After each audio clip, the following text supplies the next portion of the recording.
I've been hearing storms down by the shore. Pirates in the port of paradise. Hey, ruined mariners marinated, swinging one north with their heads big or sore. Viscera and gore in paradise. Pirates in the bay, taking what they may. Yarn and gold aboard, what decorates indoors. Taking home decor. Please not a word more. It's the Pirates of Paradise.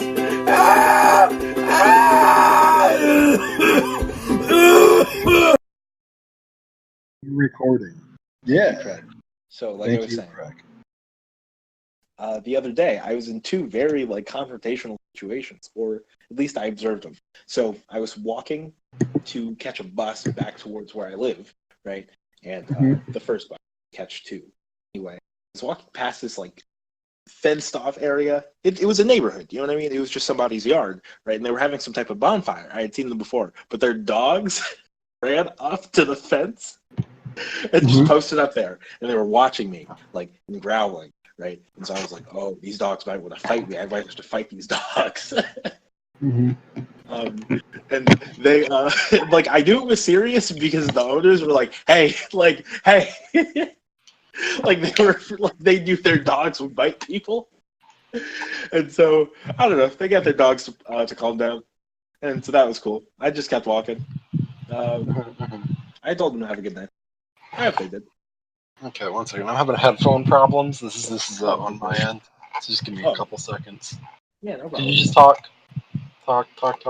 Yeah. So, See. Good. Good. Then, when I was on the bus, I was taking the 51 back towards town. Okay, I think I'm good.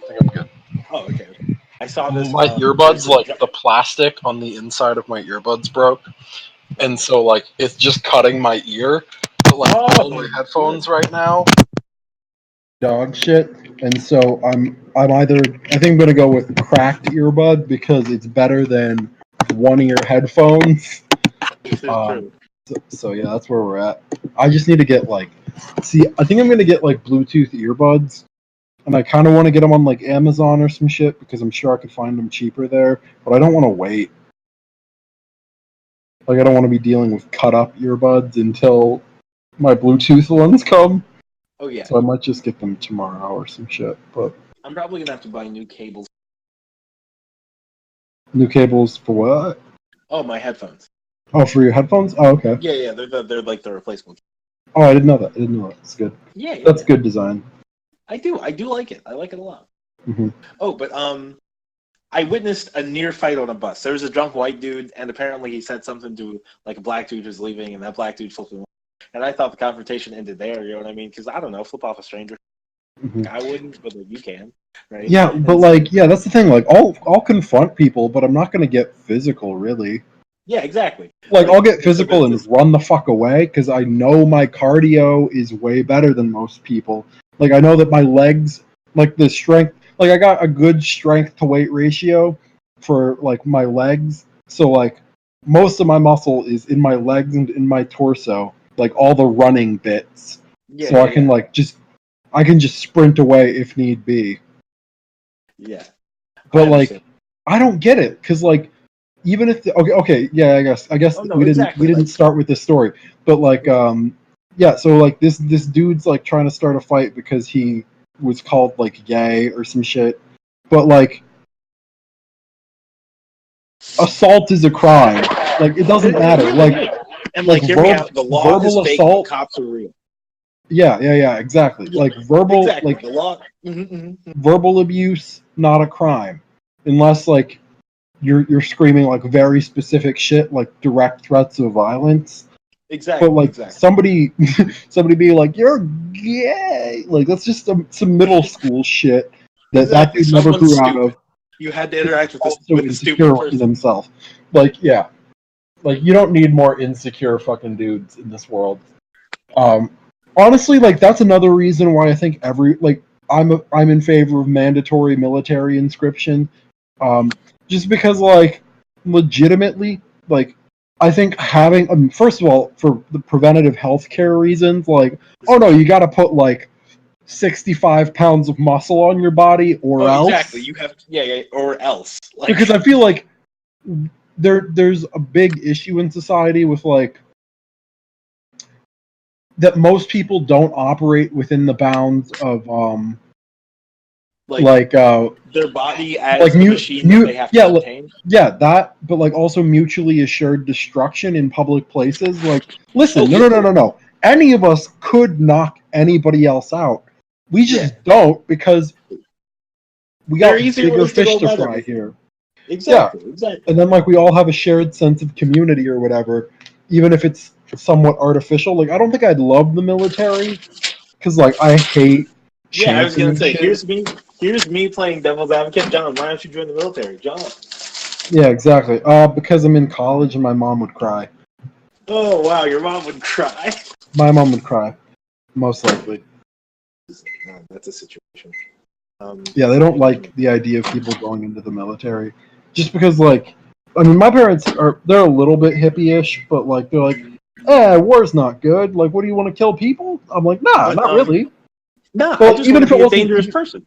Even if it wasn't the military, even if it was more like a military style like infrastructure team, not even art commune, but like we're gonna go through the U.S.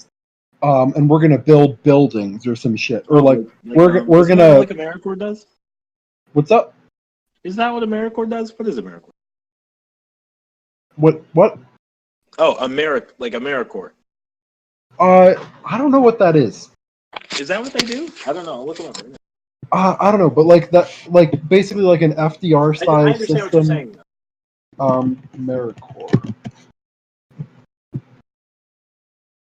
Oh yeah, but it's a non-profit. So yeah, that's like an independent group. Well, not independent, but like it's an NCO, I think, or whatever the fuck they're called. Like a non-profit, but it has like affiliations, and it's like so yeah. But like I would like an FDR style New Deal program. Yeah. Like entirely infrastructure like maintenance. a branch of the military. Yeah. No.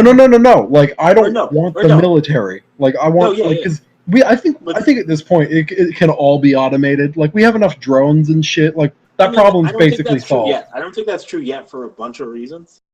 I mean, we have nukes and drones, so really, like, nobody's going to start. No, I'm not saying we don't have. It's not the power necessarily. I just don't think we have judicious enough machines that we could entirely take the burden of war off of human shoulders. Humans are not very judicious machines. I mean, the ones that make war are at least very disciplined. No, they are. Not really. Like, rationality not really. be damned. Like, rationality is not something I'm speaking about at the moment. But like, in terms of discipline. Okay, but that's fucking arbitrary when you're because like the discipline. No, shut the fuck up. No, shut the fuck up. Shut the fuck up. 200,000 Iraqi civilians. 200,000 Iraqi civilians fucking died in the Iraq War. 200,000. That's not precision. That's not discipline. That's fucking groupthink. That's groupthink. And I don't give a fuck. You don't need strong bodies. You don't need strong bodies if you have equally imprecise machines. Okay? John, hold on. Okay. You're not saying shit. I am. Listen to me. Sure. I knew we were going to get caught up. I knew you were going to get caught up in the semantics if I got caught up in the semantics. Yeah, I'm gonna. Let's break it down though. Let's get to the bottom of this. I'm interested. Okay, remind me what we're fucking talking about. Give me 1 sec. Right. Okay. So when I said a branch of the military, I meant a system that was not necessarily related to the killing of people toward the gains of a given civilization, I guess. But I meant like something federalized. You know what I'm saying? Like something federalized. Sure. Yeah. Exactly. Yeah. You see, we fucking agreed the whole time, John. But I don't know. I guess, yeah. I forget the reference point of what we're talking about. But yeah. I like the idea of a federal program that focuses solely on infrastructure rather than because there are a lot of funds and a lot of industry focused on like military technology, and that's I completely support the idea of like government funded first iterations. So like where we get the imprecise technology funded by, because it's never cost effective to experiment. So like it's never cost effective to experiment. Exactly. So governments experiment, maybe they drop like a lot, like large sums of money into projects to advance like whole paradigms worth of information, right? And then like individuals and private entities can like experiment and make novel things for their own ends. Yeah.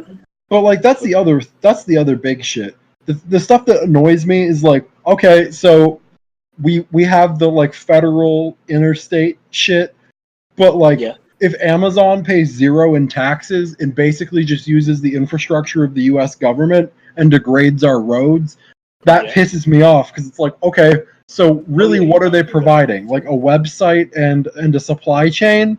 Because like their supply chain is ultimately just using USPS or UPS. Like that shit pisses me off. It's like, why did they pay zero in taxes? Because they quote unquote created jobs? Like not really. Like I think it's one of the better forms of shopping, but like the fact that if you drive on any road for like an extended period of time, especially in like middle America, you'll see massive shipping trucks, and the weight of those compared to like your average SUV or some shit, way heavier. I'm sure they're responsible for most of the damage to like roads and bridges. Or like, I feel like that's why bridges have like weight limitations. So like no trucks over et cetera weight. I remember when I was younger, fucking destroy them. I remember thinking that those are strange, like even like recently, like thinking like it's weird to think of. I feel like people classify roads as like the ground, you know what I mean? And you can't break the ground, you know what I mean? But roads are like a thing we made. They're a construct. They're a device. Oh yeah, for sure.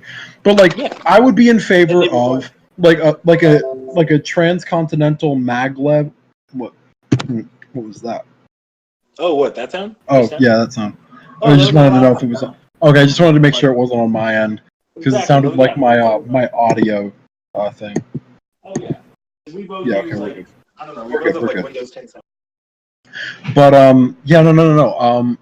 I would definitely support like if you took all that military funding and just created like an infrastructure, like a what's the like the catchphrase that people refer, like the military industrial complex. If you created an industrial, like an infrastructure industrial complex, like, I'd be all for it. Define infrastructure. Roads, bridges, schools, houses, plumbing, like so any civil of that engineering? shit.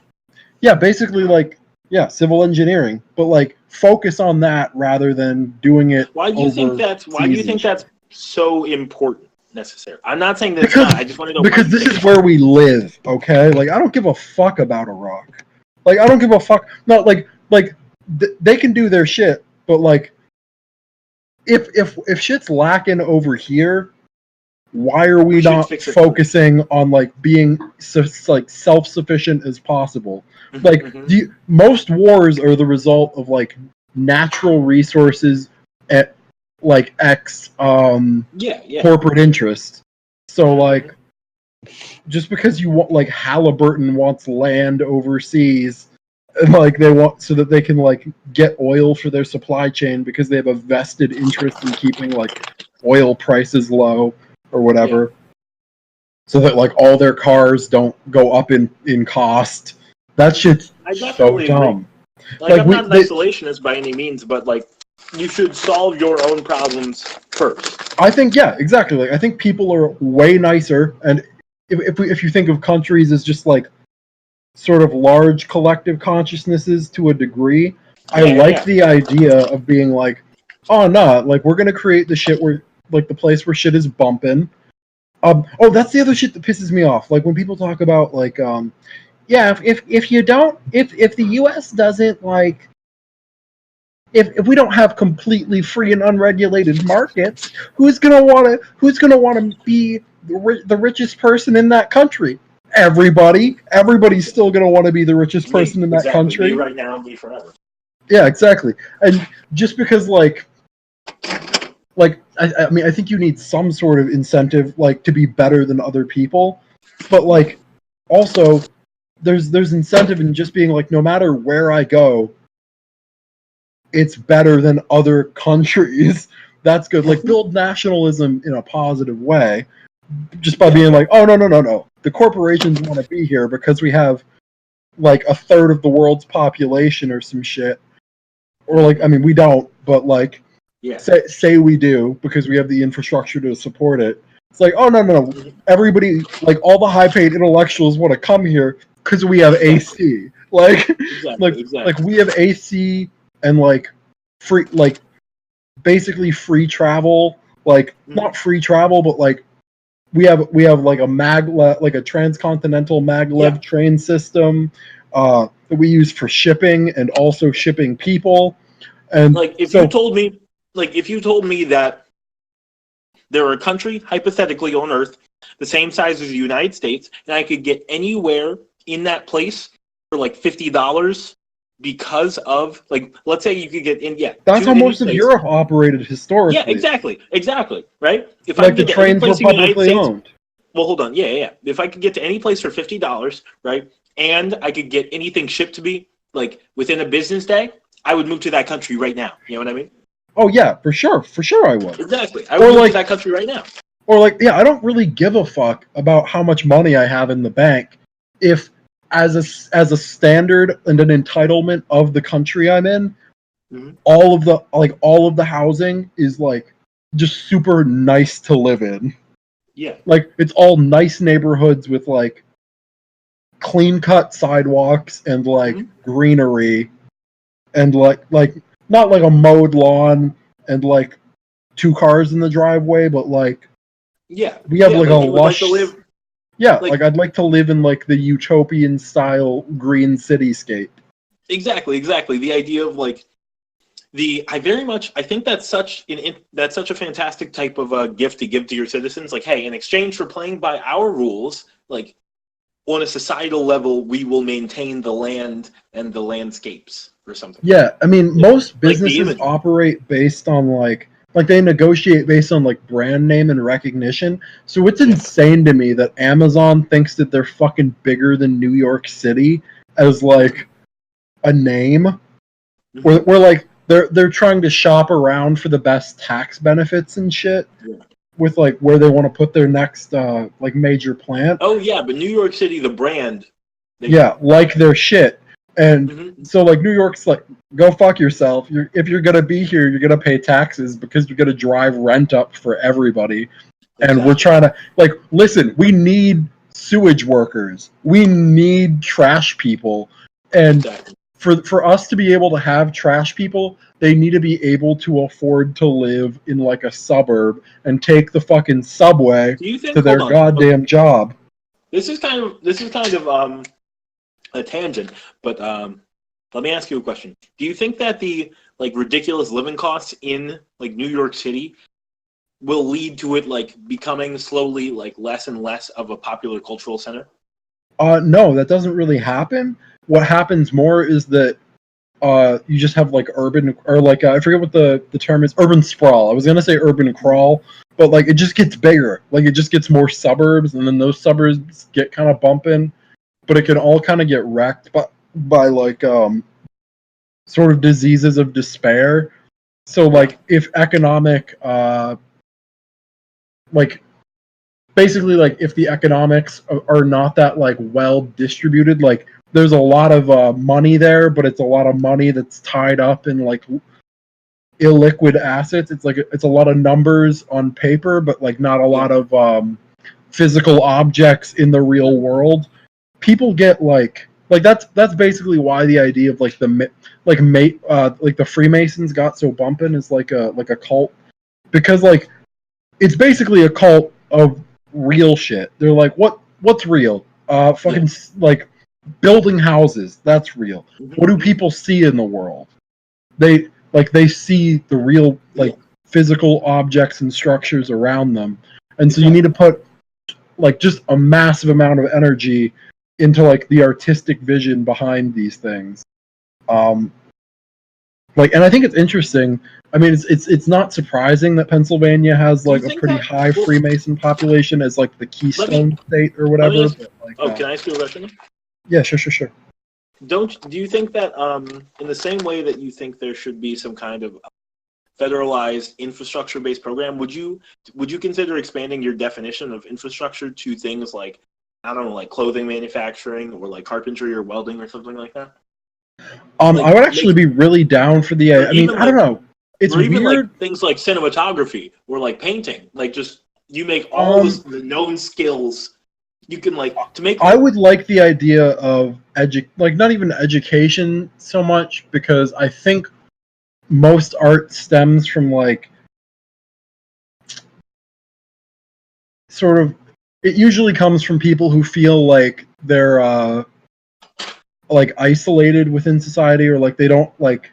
It's people who feel like, I don't know, like the people who have to shout because like they can't speak, or they don't feel comfortable speaking or some shit. So you don't think that like artistic people would go into that sort of program? I think they would, but I don't think it would produce the best results. I think that's how you kind of get fippy dippy like Jackson Pollock shit, where it's like, oh, but what is art? It's like, no, art's making cool shit. But like, I like the idea of integrating it with like mathematics and stuff like that. That's super cool, and engineering. And I think I guess no, you definitely could like make a broken windows policy argument for making cities look nice. But I don't think looking nice is necessarily like, things can look nice in a lot of different ways. So I think I would support something like public like graffiti parks or something. Oh, okay. Like just walls for people to paint, with like free provision of like masks or something like that. Just like public mural walls. I like that. Or like a park of public mural walls. That'd be pretty dope. But why are we talking? Oh yeah. So would you consider expanding your like original definition of infrastructure? Here's the thing, like the original New Deal had some stuff like that, and I don't know, because like I think with entertainment it gets a little bit weird to have government involvement, but I wouldn't be necessarily against it. I think people resist too much with certain things. I don't love the idea of government art. But I like the idea of like creating.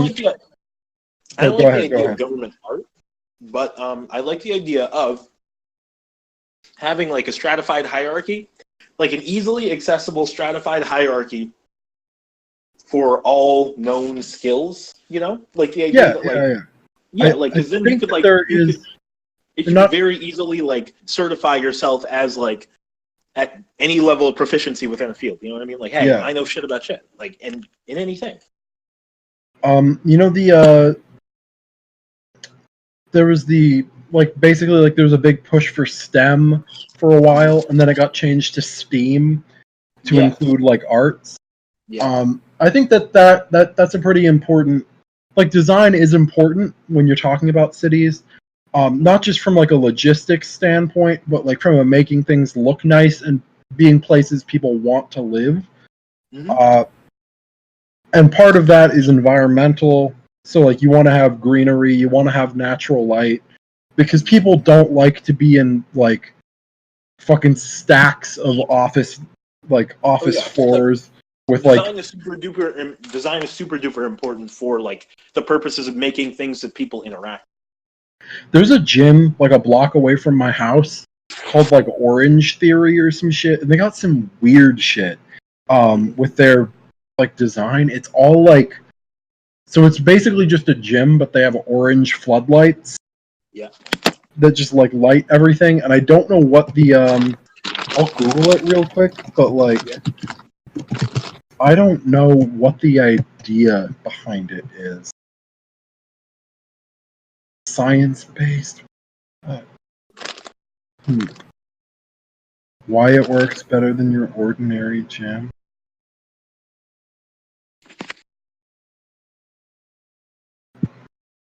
What the fuck is the point of this? I don't understand.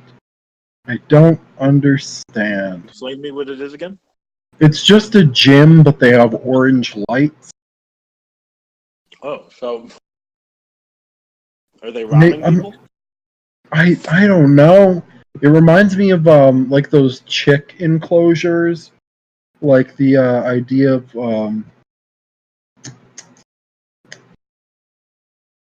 Okay, I don't understand. So what is this? What is this? What? Try to explain this to me. Fuck off!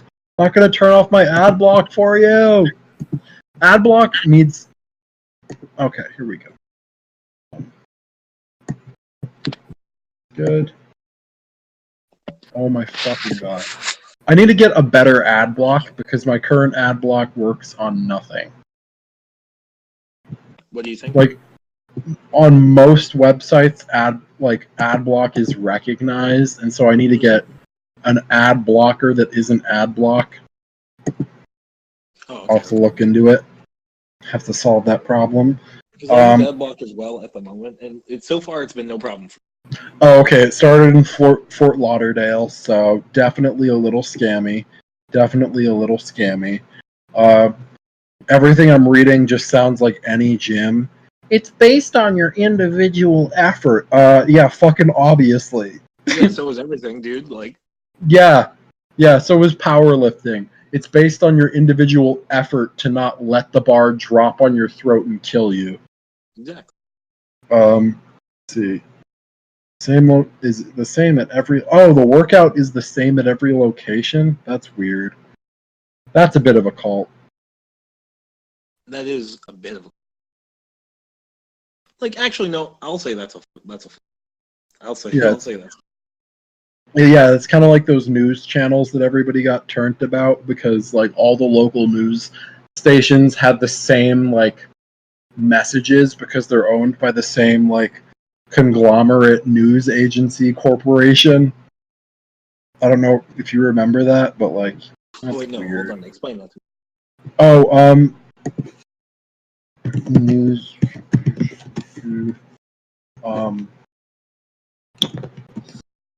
synchronization. I'm trying to see. I don't remember what it was, but it was like. Oh, here it is. Here it is. I found the video. But they all have like the same.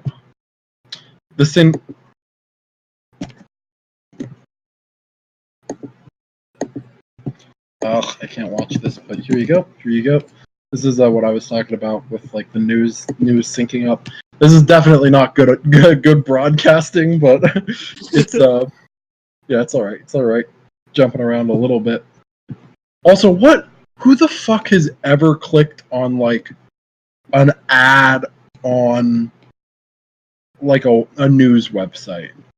Because like I don't really go for redirects unless it's like unless it looks like what I'm looking for in the first place. I don't really click on it. Like, how fucking dumb do you have to be like, oh my god, guys are going crazy for this underwear? Mick Jagger's life in 40 rare photos? Yeah. These Jamaica all-inclusive resorts are surprisingly affordable. Oh, yeah. The best way to wipe out up to $10,000 worth of debt. Nope. Yeah, no. None of those things appealing. Okay, did you see like what I'm talking about with this video though? How it's basically just like they're all just reading a script, but like Sinclair News, whatever conglomerate has like, I don't know. They have like synchronization of their news media like outlets, and so they're basically just trying to like say like, no, you need to fear fake news, and you know that news is fake if it doesn't come from us. Which again relates back to like that Noam Chomsky thing I was talking about. The five, yeah. Oh my god! Term, but something in media. What's up? It was like the five something media. I forget. The 5 filters of mass media machine. Yeah. Like, just because it comes from a quote unquote news agency, like, that's just a business. There's no real thing as free press, really. Like not like unless everyone just writes all their own stuff all the time. Yeah, and like free markets don't exist. Not really. Not when there are taxes involved, and when not when yeah, like if a government can give tax benefits based on like good speech or like aggregate support of certain involvement programs or some shit. Like when it operates as ineffectually as the US government does on certain issues, it's not good. It's not a good thing. I would. I don't love the idea of independent contractors for certain things as well. Like, I get that the government can't do everything, but like, Yeah. Or even shouldn't. Like the government should, I feel like generally speaking, I would say that the government should do as few things as possible. I think it should do everything that you don't I want think it should, people making profit off of. exactly. Like the things we need to happen consistently for long periods of time, the government should do. But like that's not a great many things. Yeah, like, for sure. The government should be responsible for like keeping humans healthy, defending the nation state, maintaining the nation state. Nation states gets a bit dicey, but I generally agree. I mean, it can be good. You know what I mean? Like whatever. Like I don't know how big the governing body is. You know what I'm saying? But like however big the governing body is, I just zoomed to the style of nation state for some reason. But you know what I'm saying? Like the government should. Well, our military was founded based off of the idea of the nation state, but it's a little bit weird because most of the military doesn't come from like big cities. Like military leadership does, but like most of the recruitment comes from like poor suburbs of big cities or like rural areas. I don't know. Like maybe actually, yeah. I don't know. It was kind of presumptuous to say nation state. I don't know because I feel like I don't know. I think that because you can have a nation state. So when I was gonna say the military. The idea of a nation state is just like attaching certain like ideals, like philosophical ideals and principles to a governing body, because like the government's just people. Like when people talk about like corporations or people, the government is just people also. Like I think they're actually, I don't know. Here's how I would divide it, I suppose. There's like the intentions of the governing body, right? So that's obviously representative of the intentions of like a few very, very powerful parties. Then you have like the collective unconsciousness of like a bunch of people, and then you take those things and then you attach them to like an advantageous area or something like that, like an advantageous patch of land, or maybe just like a neutral patch of land, or maybe a shitty patch. But you know what I'm saying? Like that's how I would kind of break it up. And so I would say that maybe the nation state idea isn't necessary, because when I think nation state, I think like shared ideals are basically like the crux of the nation state. Like, what are our goals? Exactly. So there might as well be the same thing. What's our regimentation? What's our stratified structure a little bit? And how can we solve problems in the most efficient manner? Exactly. I think it gets a little bit dicey when you start getting into like everybody has to dress the same and look the same in order for us to like make big changes. Exactly. That's a little bit weird. Is dicey. Robbing people of like personal identity. Mm-hmm.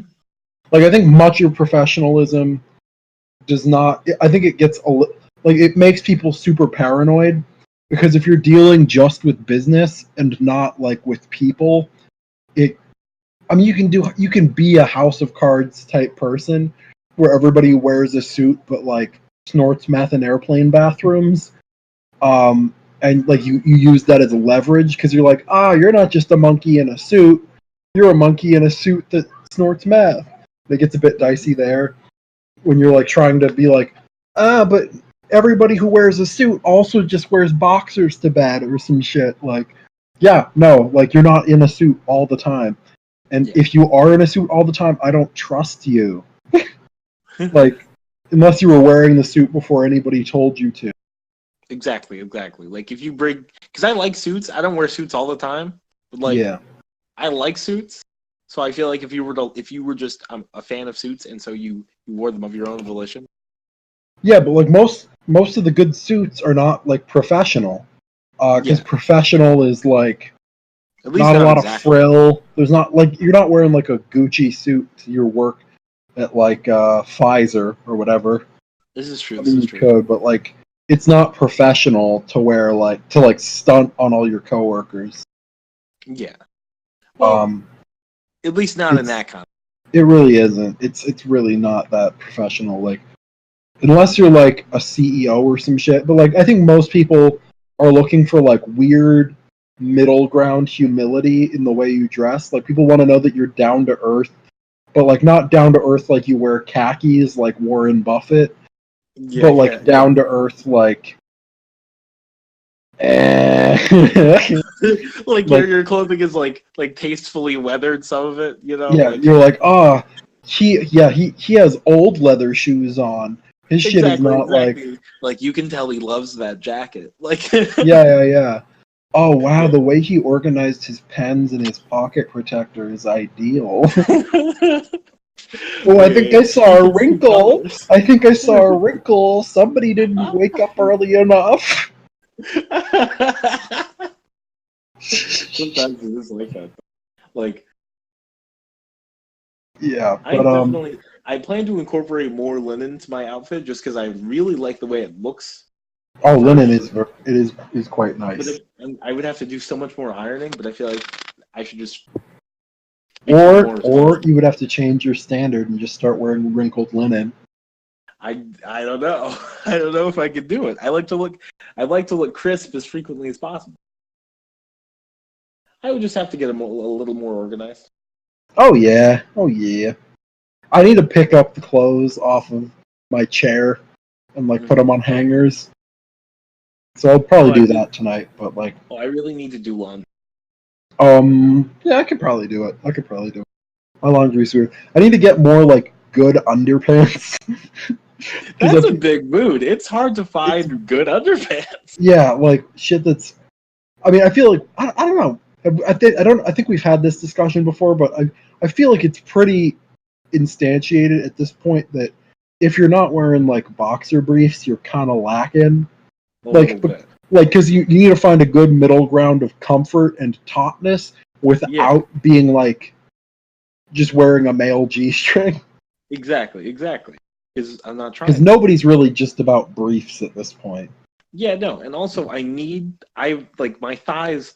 I've got like, well, it's mostly because the crotch of my current work pants is held together with tape. It's just out of it's a whole situation. I've torn them Get like a four needle times. and some thread, you Oh no, I fixed them absolute twice. monster.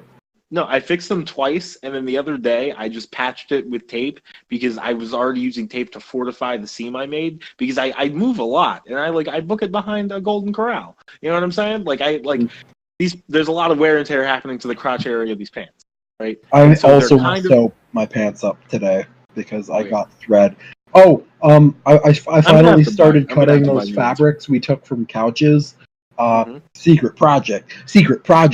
But Secret project. I got I got like a hoodie, like a plastic rain poncho that I'm gonna use as like a stencil. Um, because it is I'm basically gonna try and make like a boxing robe, I think. Like Word. maybe not That's a. or like a boxing style robe. Yeah, yeah, yeah. And I'm gonna use the poncho as like a template.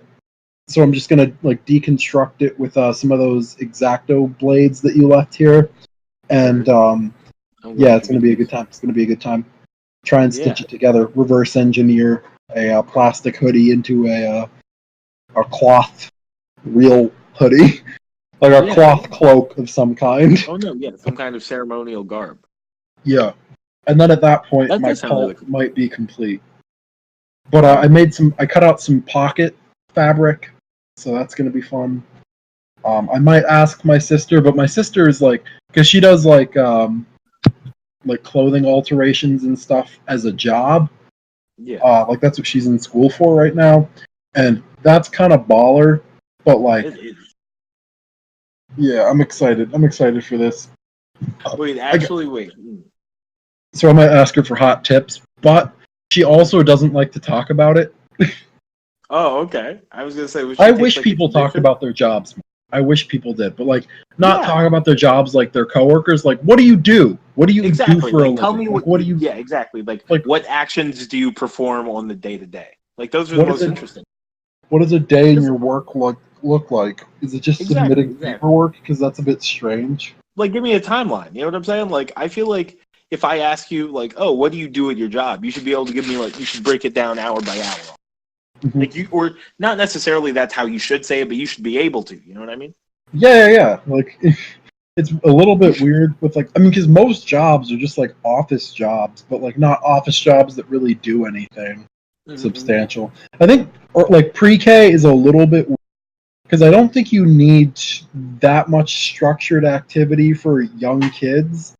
Because I feel like if you just give them, like, books and shit, they'll read them. I don't know. It depends. I think it depends on how stable your family unit is.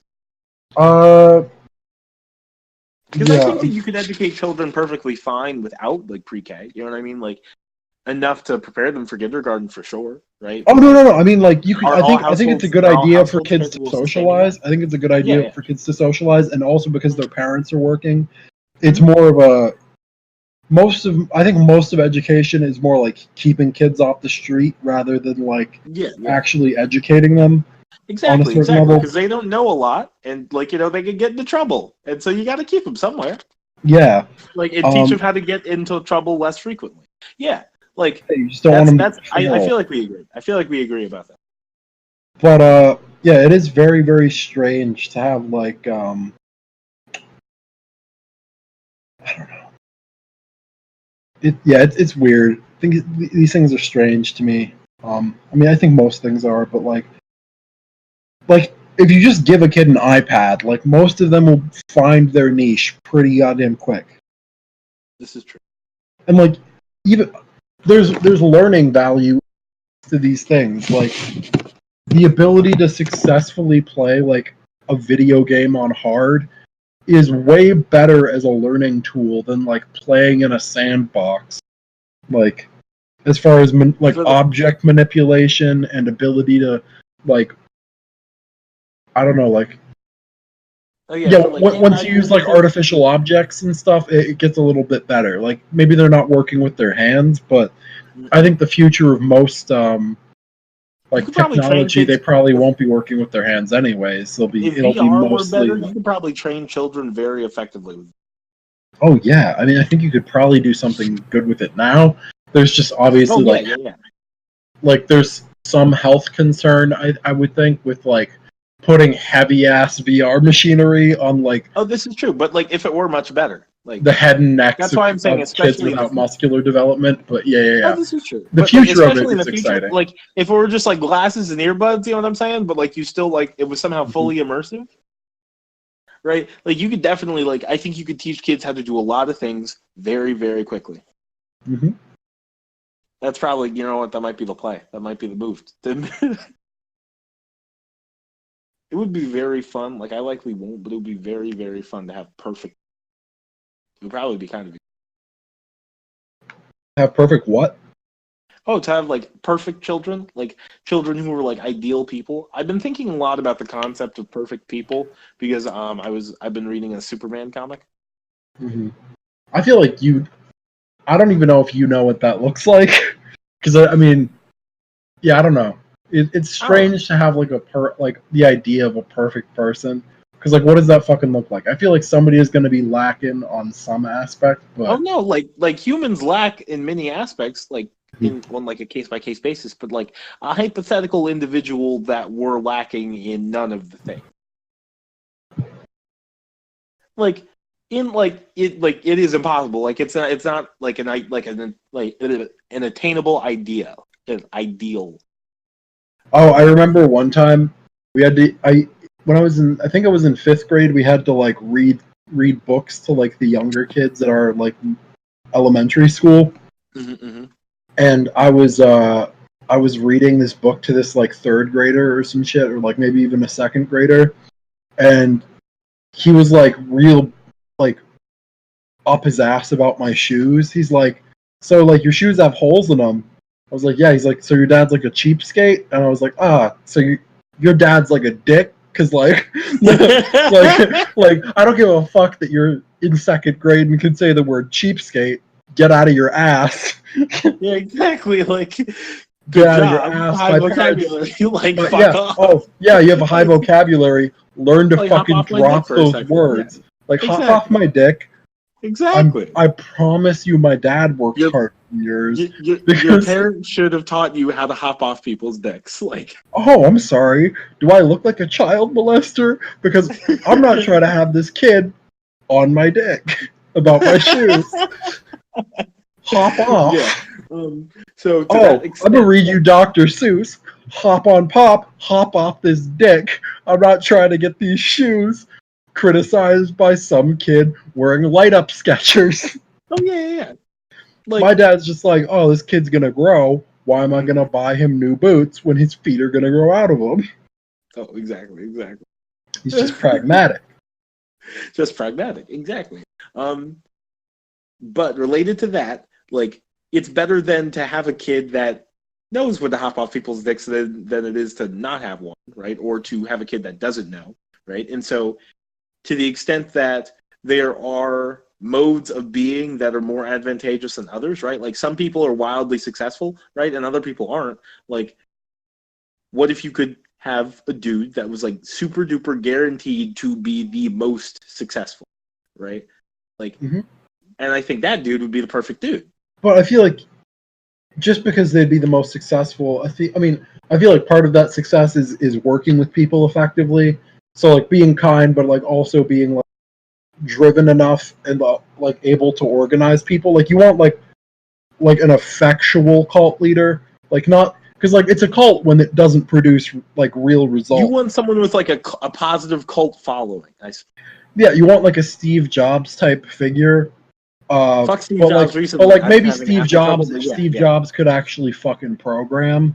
Or like if he just valued the consumer, like. Yeah. For sure. I think he did value the consumer. In a non-dollar bills way. In a non-dollar bills way is dumb, but like, I get what you mean, but like, he doesn't need to not value them in a dollar bills way. Well, he doesn't need to value them in a non-dollar bills way because that it is his business, and then also his pretty uncompromising like artistic vision, even if it's just a marketing pitch.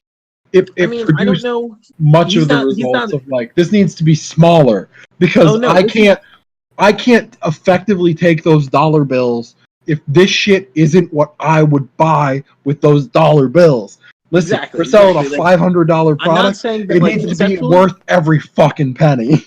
Yeah, like he had very good ideas conceptually, right? And like I'm not saying his philosophy did not yield good technology. I'm saying that at the bottom of his, like Steve Jobs imagined his technology as like, like the obelisk in 2001: A Space Odyssey. Like he was handing some kind of fucking chimpanzee man, right? Like a magical talisman that would bring him farther along the evolutionary timeline or something, right? But like, I think within that model, I'm not saying it didn't do any good for him. It obviously did. And I'm not saying it never did any good for anybody. It obviously has, right?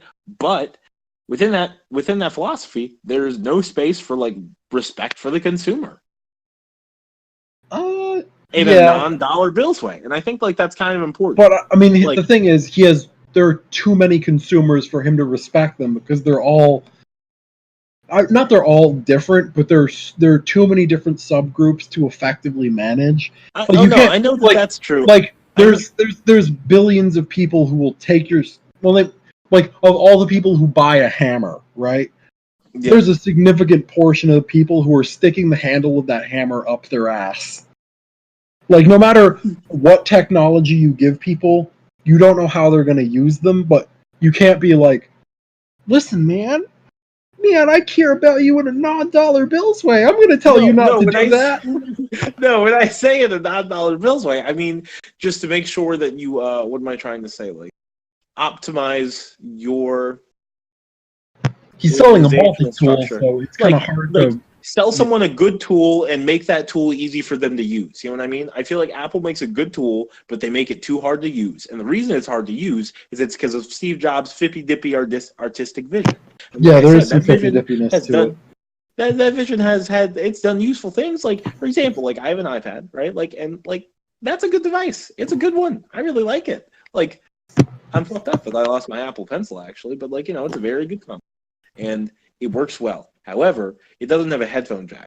I wish it had a headphone jack.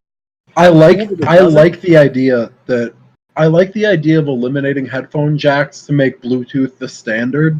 Just because it's better not to have fucking cords dangling everywhere.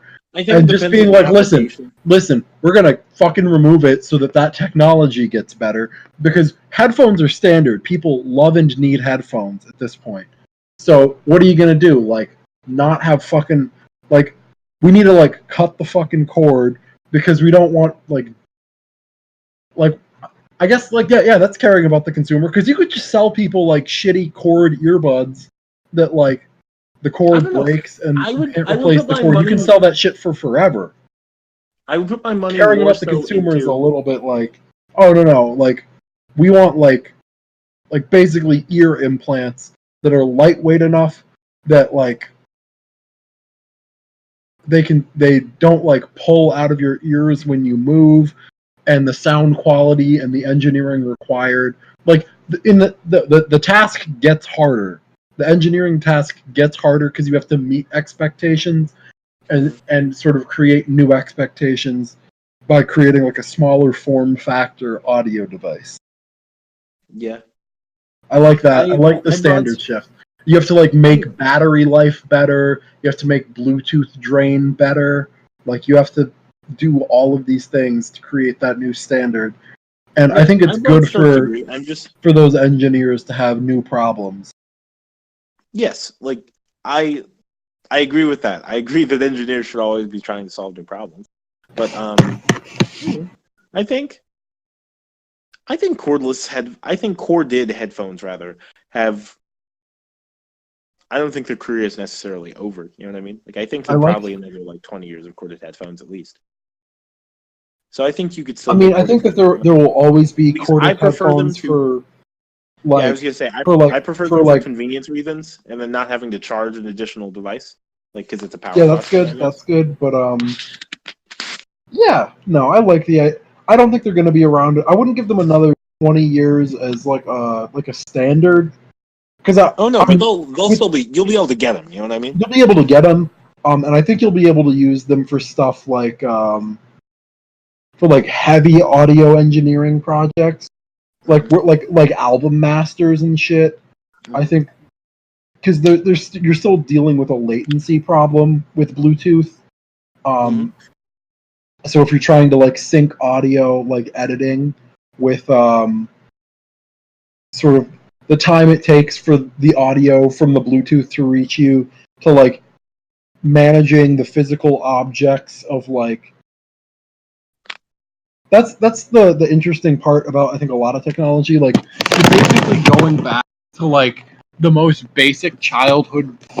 I wouldn't call it a regression because there's association with like words and like actions and stuff, but like the management of like applications is basically playing with Legos. Like the idea of like they're basically just blocks on your screen. Like all the images are basically like memes. And maybe not memes in like the traditional sense, not like memes in the joke memes.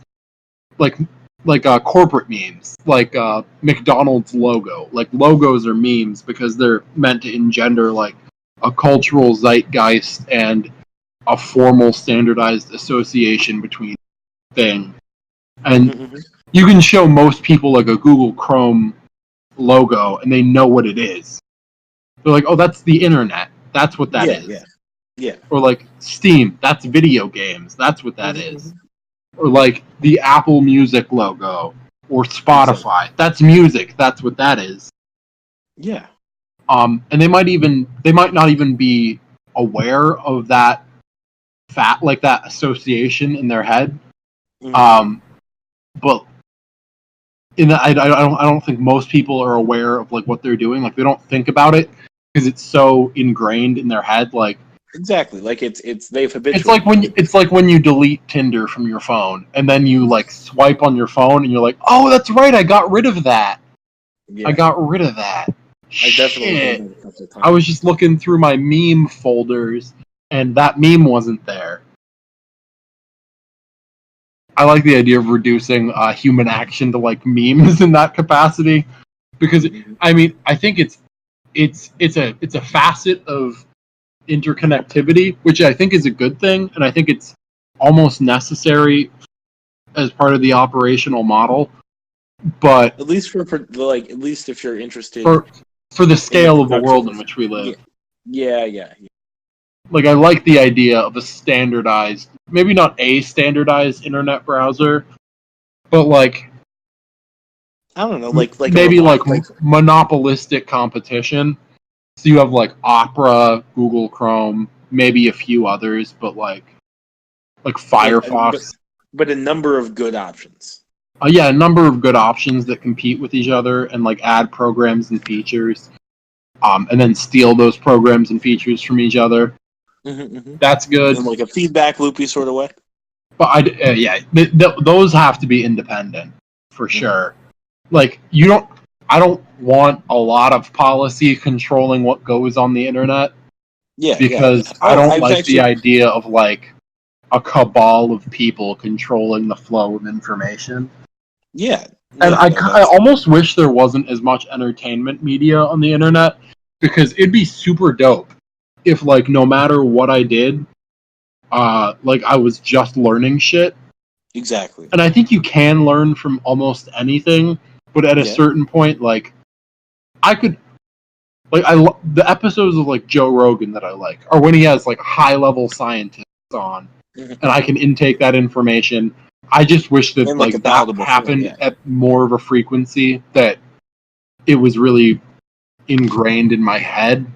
Oh yeah, I've been trying to like rotate out like empty content on like just my YouTube subscription feed. Yeah, for sure. Yeah, like I just subscribed to like a YouTube channel about like mental calculation, like because I'm trying to get back into mental calculation. I'm trying to think. Who else did I subscribe? Oh yeah, that was something. I agree. I was in econ and I was looking at this. I was looking at like a paper, like a worksheet we got for class that I didn't do because it wasn't graded. And also like it was the like the way that it was being graded were like multiple choice or questions. And so I was like, I trust myself enough to know the answers to these things based on my gut feeling alone. And also it doesn't matter because it's just it's gathering like participation points, not like accuracy points. Yeah. Like, you don't have to get the right answer, you just have to answer it so that he knows you were in class. And then like because basically the large scale lectures operate as like data aggregators rather than education, like in the formal sense. Like you can't really talk to the teacher because he has 1,000 students. Like you can talk to him, but you're not going to have a personal relationship with the teacher in that environment.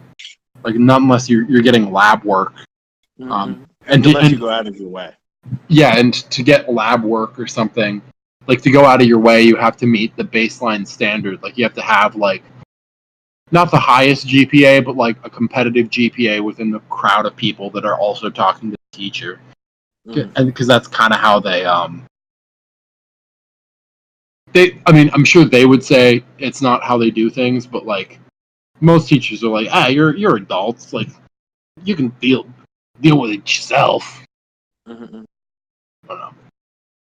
I'm not sure. But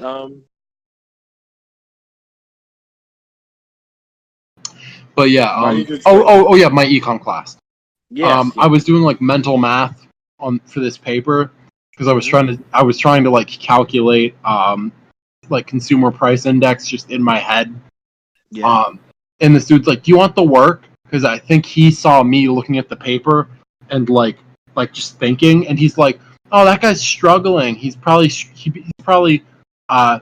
really having a hard time in this class. I'm gonna be a sweet boy." But he's like, "Do you need the answers?" I was like, "Sure don't. I was just trying to do mental math right here. And he's like, oh, like, why would you do that? Why would you do that? Yeah. Like, he didn't say that, but that was his, like, attitude. I was like, I would like to challenge myself. Because I think that's how you learn. Like, the ideal situation is to have, like, as few tools as possible. And, like, all those tools work very well, especially in concert with your, like, maxed out natural ability. Yeah. Like, it's not that impressive that you can calculate CPI looking at the formula and looking at your, like, and using your calculator on your phone. Like a graphing calculator? Yeah, like, hear me out. Like, because graphing calculators are very powerful. They're Nobody uses graphing calculators. Say that again? Nobody uses graphing calculators. Yeah, nobody. Oh, I was going to say, typically not, because, like, they're, like, as I use one, just because, like, we're doing polynomials right now, and, like, it's convenient for, like, time reasons. I've got a bunch of overdue homework. I did a bunch. Anyway. But I feel like, they're really easy to use, I suppose. Like, it's no big deal to use them, and that, like, it's just hitting a bunch of buttons, and anyone can hit buttons. However, if you are really good at doing math in your head, I suppose, then, like, you can get a good enough answer most times. You know what I mean? Like, because generally speaking, you don't need the number. Like, it's like you only need the exact number in rare cases. But I don't like the idea of showing your work if... I mean, I don't like the idea of showing your work. Are you done eating your fucking mic? Me? Yeah. Oh, what was I doing? I just heard like... Is it this? It's all good. It's all good. Okay. But, like, I like the idea of getting good enough at whatever it is you're doing that you like, if you do multiplication, most people can do, like, very basic math very, very quickly. I like the idea of getting familiar enough with math that if people ask you, like, powers of 10, not like powers of 10, but, like, maybe something a little bit more difficult, that you're just like, oh no, I just know that. I used to be able to do common logs in my head. Like, if you gave me, like, a common log, like, Quar, what's, like, log base 10 to, like what's log base 10 of 45, right? I could be like, oh, dude, that's just, like, 1.653. But, like, if you gave me any number between, like, 1 and, like, 1,000, I think I could probably do it to, like, 2 decimal places. I used to be able to. That was, like, a year ago. I can't anymore. I'm trying. There's some shit that I used to be able to do. Like, just with, like, rote memorization. I remember one time, literally, there was just, like, an ad that in a newspaper that got delivered to our house for, like, a pie T-shirt. And it was just like a spiral. Like, it looked like a tie-dye shirt, basically. Like, in, like, that sort of shape format. And so, yeah, it was basically just a spiral with, like, not all the digits of pi, obviously, because that's impossible to print on a T-shirt to any, like, satisfactory degree of, like, legibility, etc. But the whole infinite numbers. Like, I memorized, like, I can still do it. It's like 3.141592653589793238 something. But, like, yeah, no, I literally, like, in a borderline autistic fashion, I would just, like, look at this fucking paper and, like, repeat it to myself, trying to learn as many digits of pi as possible, because that's what I thought being good at math was. But it'd be fucking great if I could just do that in a way that made more sense. Like, I think the idea of homework is, like, practice is good, but also just the idea, like, shit of, like, to do is very, it's because I feel like like homework very infrequently is practice, in my opinion. Like, most of the time it's just like, here's shit to do. Yeah, and practice is really not good if you can't come up with a system that works. And most of the system that works is not just, like, solve this problem right now, because the goal is, like, be able to solve problems like this in the long term. Also, I don't like that most of high school math is, like, teaching you basically, like, managerial techniques rather than because I don't think we need more middle managers. I think we need more, like, high level creatives, and there needs to be more of a focus on application of mathematical principles. Or, like, don't even not even necessarily like high level creatives, but like I think just like, well, I think creatives of all levels, I suppose. Yeah, no, like even just a creative within like or like a creative independently collective, like capable a people. corporate. Not even independently. I don't like, think you when need I to be say independently capable, but like I think say you need to. independently, I mean like you like people who do like who need like if you could coach like a large number of people like as a skill to need less management. Like if you could say, hey, do this, right? And then they on their own would talk to their coworkers, figure out like the parameters in I which like they could the do that idea thing and do that thing of in the a best way. I like the idea of sort of a system. I mean, Mhm. it's difficult because people always talk. I think there's a lot of like fear insurance paradigm within education.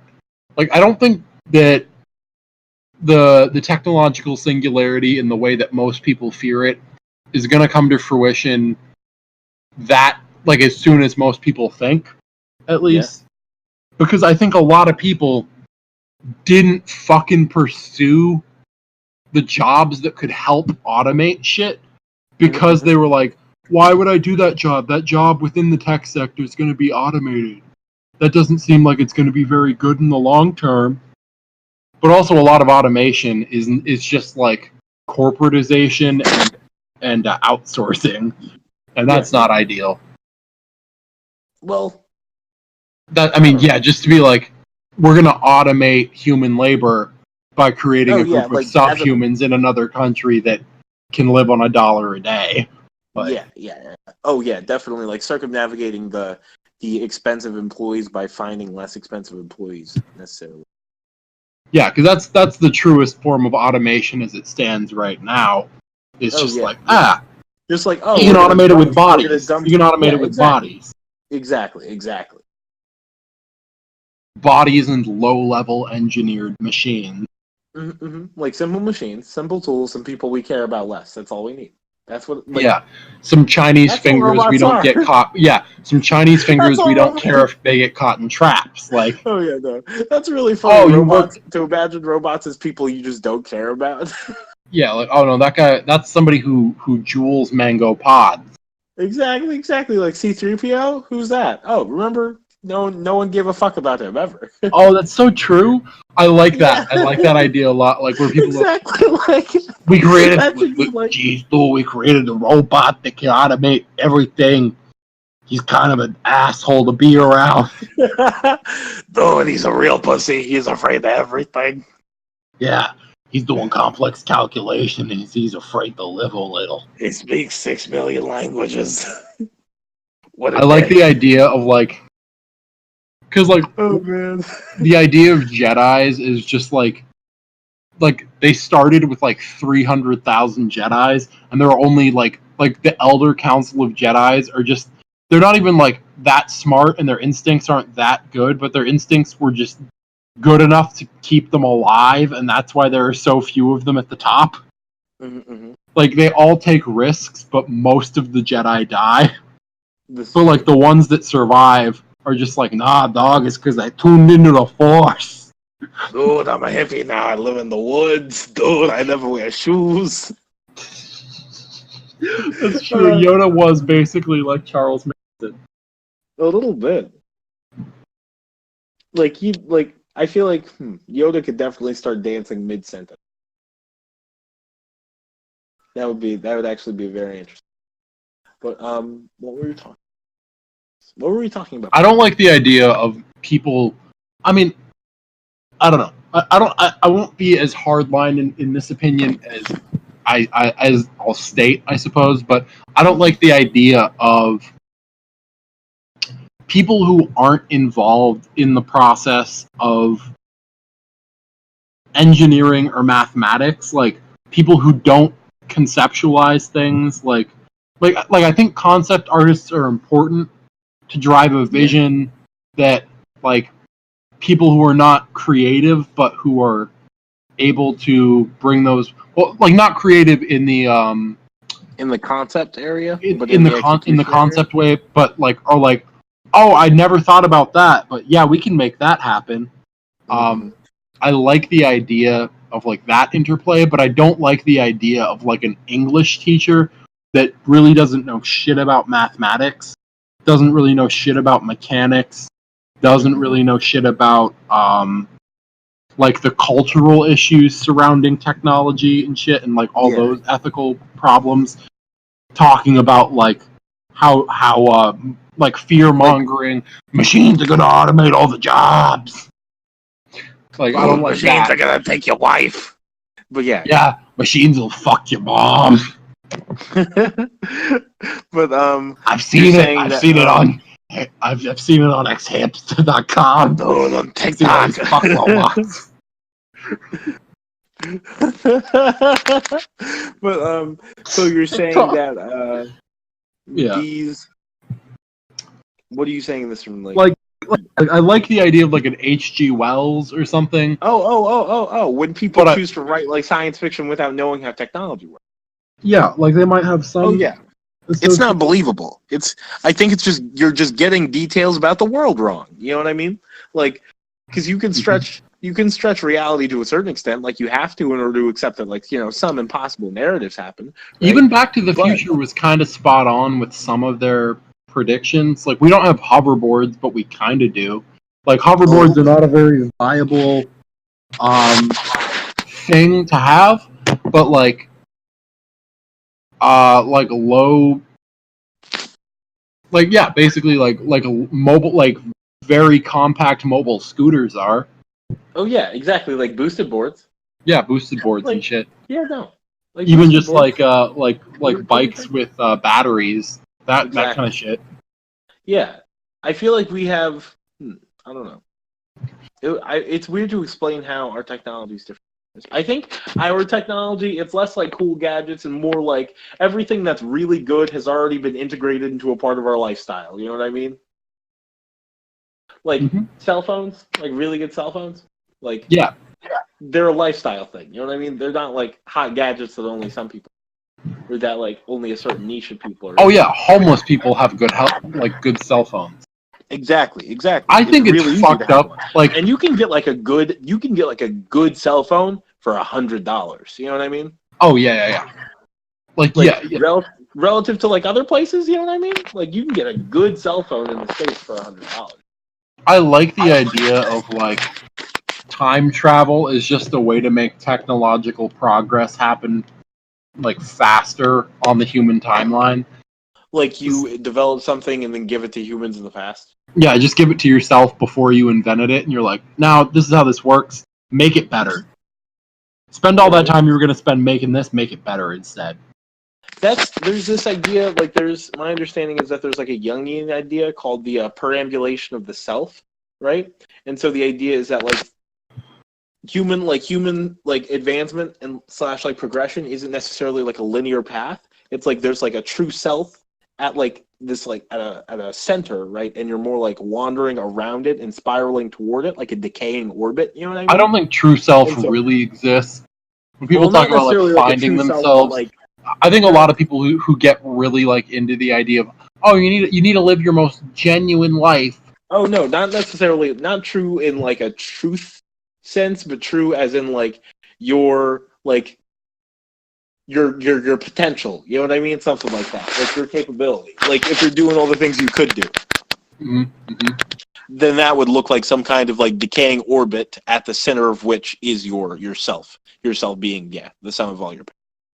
But so yeah, I kind of like the idea of, related to that time travel idea, I like the idea that like maybe like why, like to the extent that like it's advantageous or it has been advantageous to you to like be interested in certain things, like why are you interested in those things? You know what I mean? Like maybe like it's like a feedback loop. You know what I mean? Because like when you're born, you're built with the ability to sense things upon like based on like certain metrics, obviously, and so maybe like I think somehow there's some sort of biological predisposition.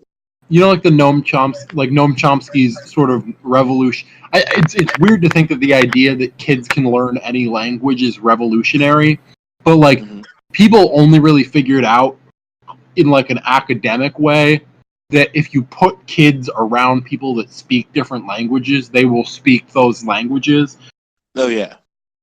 That's pretty fucking new.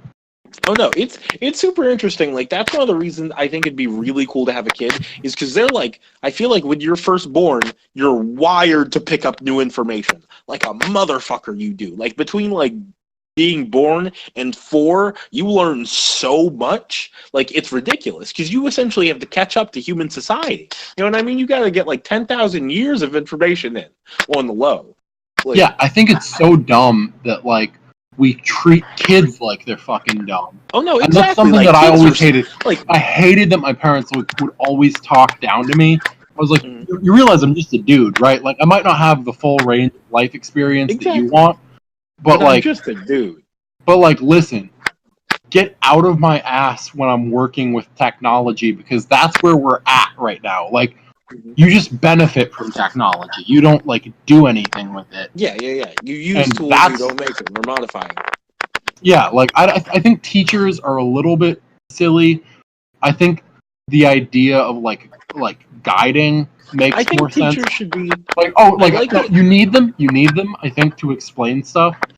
I think like you can learn a lot of things on your own. I like the idea though of like for They're more like anything you can information get- tech support, though. I think like Yeah, that's what I was going to say. Like if you could go to somebody and be like, I don't understand this specific concept, help me out real quick, and then they would like be able to coach you through a thing if you needed coaching, et cetera, et cetera. But like, I know a kid who can program in Minecraft with Redstone, and he's like 6. Or like he was 6 when he started doing the shit.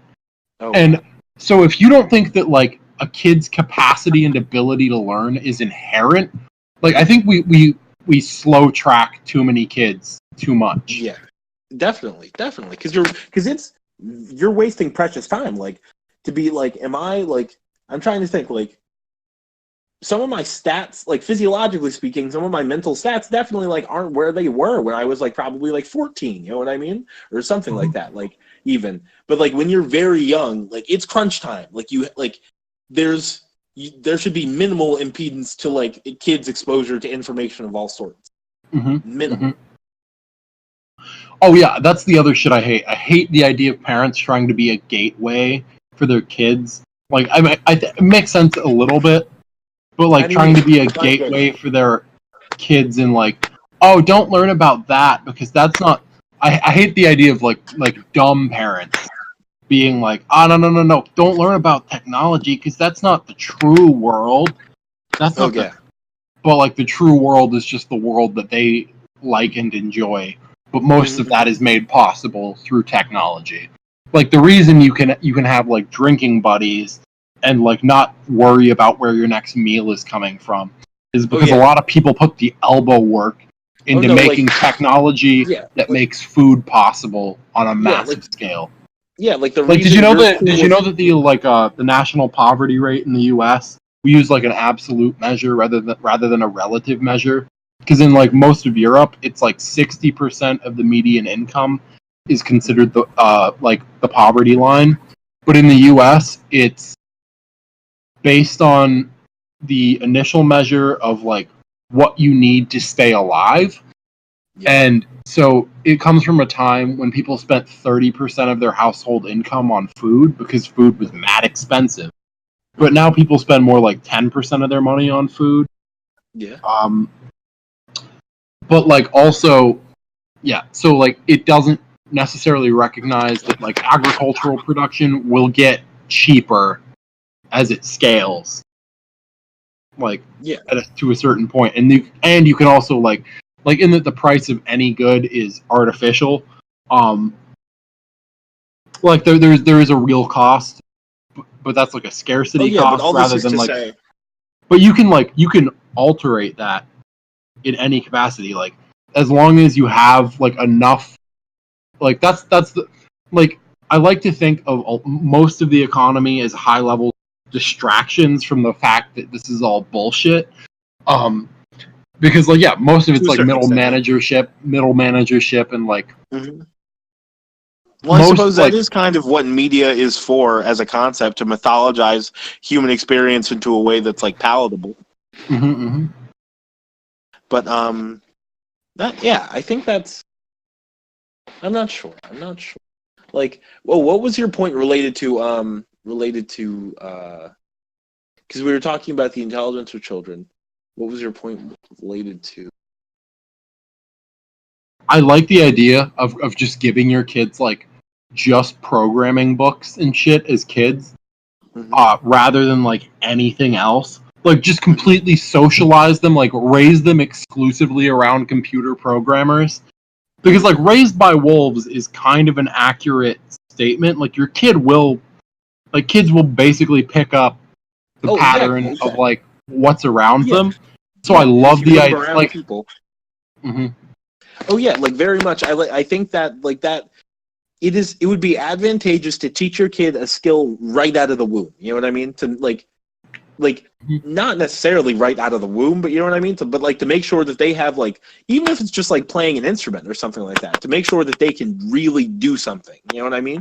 Like, because that's an advantage, being like having. Oh yeah, skills. classically trained musicians, like people who don't even have to think about playing like any riff, like they can just hear a sound and replicate it without thinking. Exactly. That's insane. Like I have a pretty good tonal memory, but like I don't have a very good skill set for translating that tonal memory other than like my voice. Mm-hmm. But yeah, yeah. It mostly comes up in conversation where I'll sort of mimic the intonation or like the sort of patterns with which other people I'm speaking to speak. Yeah. Would you into that category, into like that category of useful skills to develop in children? Would you include maybe things like would you include like sports? You know what I'm saying? Like maybe some of them. Like I would probably some include, of like, them martial arts, sort of kind of.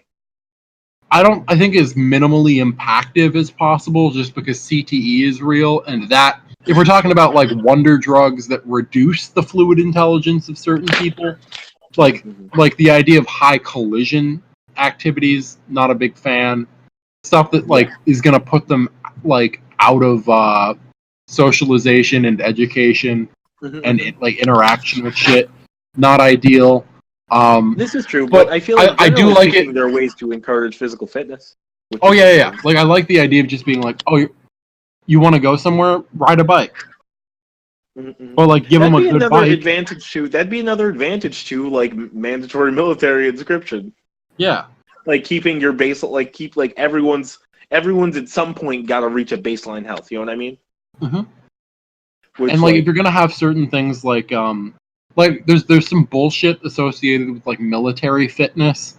Like most of what the VA pays out are like injuries from really awful training programs, because most of it's hazing and like culture, culturing rather than like it's basically just bonding activities rather than physical fitness.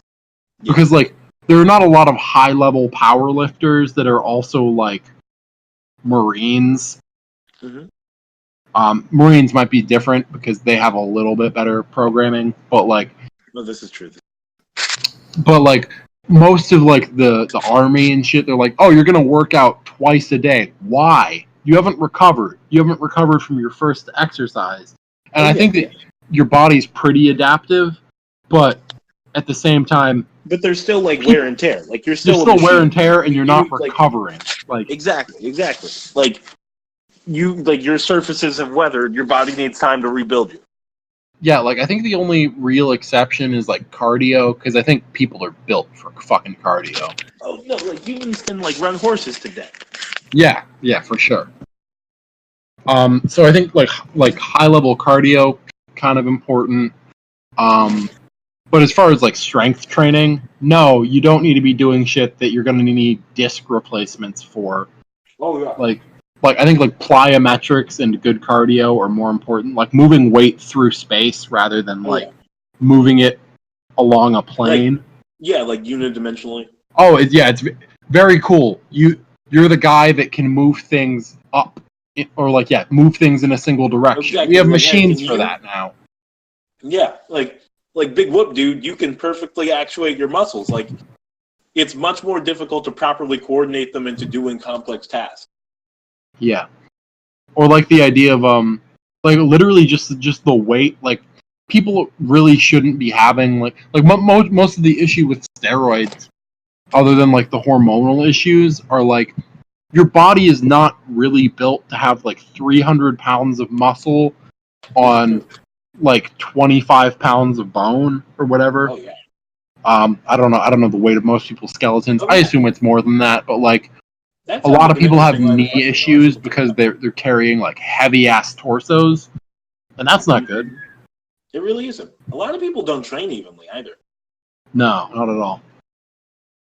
And I get that training evenly looks different for different people because people have different like the physics of your body are different based on like the length of certain bones in your body. Yeah. And Like, joints proportionally and speaking, stuff like people are that. different. Some people have short legs. Yeah. But I don't know. I think definitely though you can see like just like a large difference in definition. Like some dudes got like ripped arms, like vascular arms, but like skinny legs. I really like the idea of sports betting in that you can really predict basically who's going to win most athletic competitions based on the physics of the person's body. Oh, exactly. Where you're like strength to weight ratio, like at least at the highest level you can, because like low level competition, you're still dealing with the mental thing, but like at the highest level, the mindset is pretty fucking spot on. Oh yeah, that is like they're elite athletes because. Oh yeah, go ahead. Oh, there's something I very much appreciate about professional sports are the stats, right? Like in that, like sports betting isn't necessarily gambling; it's just like a contest based on being well informed. Mm-hmm. Mm-hmm. It gets a little bit different with team sports, but like wait, say that again? I guess it gets a little bit different with team sports, but you can still put like ratios of importance on certain players. Oh yeah, and you can gauge how well their team communicates based on like prior games, how good their management is, et cetera, et cetera. Mm-hmm. Yeah, you can gather a lot of data from things, exactly, and data is the best predictor for outcomes. Because if you have all if you can't make a good prediction, it's because you didn't have enough data. Oh, true. And the criteria for success are very clear, and so you know how good all the players are at achieving the criteria for success. Mm-hmm. But I forget why we were talking about like systems like this. We went something about children and military inscription. And that kids can learn.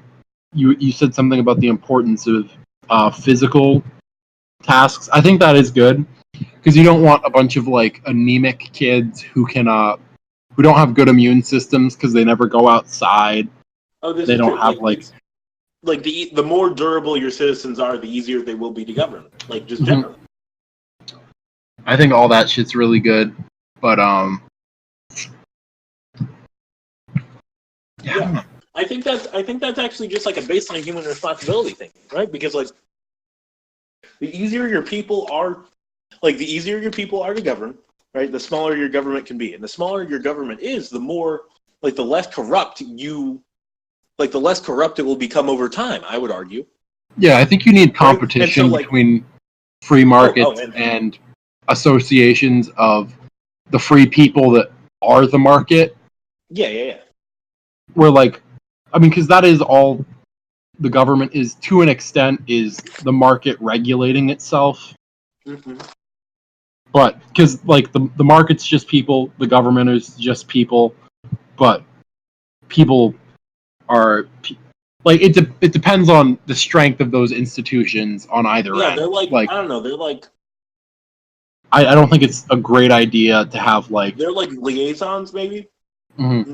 To the extent that the United States government allows the United States people to interact with the whole world. You know what I mean? This is my I think the best example I could give is when safety features become standard. They don't become standard because people want safety features. They become standard for the most part because a government goes okay, yeah, it's cheaper for you to not put the parts that the safety feature is made out of. Yeah. So we need to standardize safety in this capacity. Yeah. And when it's standard, then you can have competition on whatever else. Mm-hmm. That's actually something I wanted to mention. The idea of related to the law. When we talked about Utopia last time, something toward the end of Utopia that I liked is like the idea that every man in Utopia is a cunning lawyer because they have like one, they do not have very many laws, and two, they're like not hard to understand. You know what I mean? Which I feel like having a like if your total body of law couldn't be read in one sitting, that's kind of, you know what I mean? Oh yeah, that's a sort of a zeitgeist thing that I like. Like I don't like I think that you need sort of like complex definitions on a certain level. On a certain level, yeah. Like you need and technical terms. also with the scale of the U.S., with like 350 million people and so many different sectors, It's big. you definitely need to create industry-specific terms. I don't know. I kind of that aren't like, yeah, because like regulation for certain things is not. I don't like it. The idea of it stifling innovation, but I do like the idea of it. Yeah, no, like I think you need industry standards, and industries don't self-regulate because it's not cheap. Healthier. Yeah. Yeah, because you don't want the competition to be between that industry and all other industries. Because like interdisciplinary and ship is important in creating like complex market webs and like further like complex economies, because complex economies are strong. Yeah, no, I agree. I would say that I agree with that. However,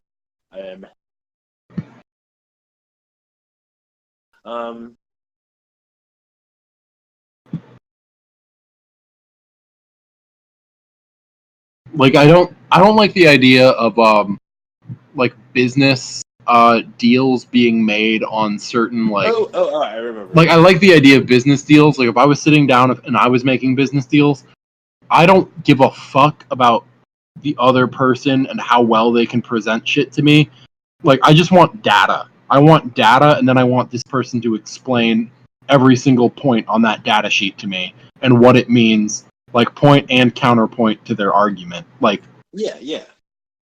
Like if something's a serious concern and you think it's a serious concern, tell me what we need to do to make it not a serious concern. Like yeah.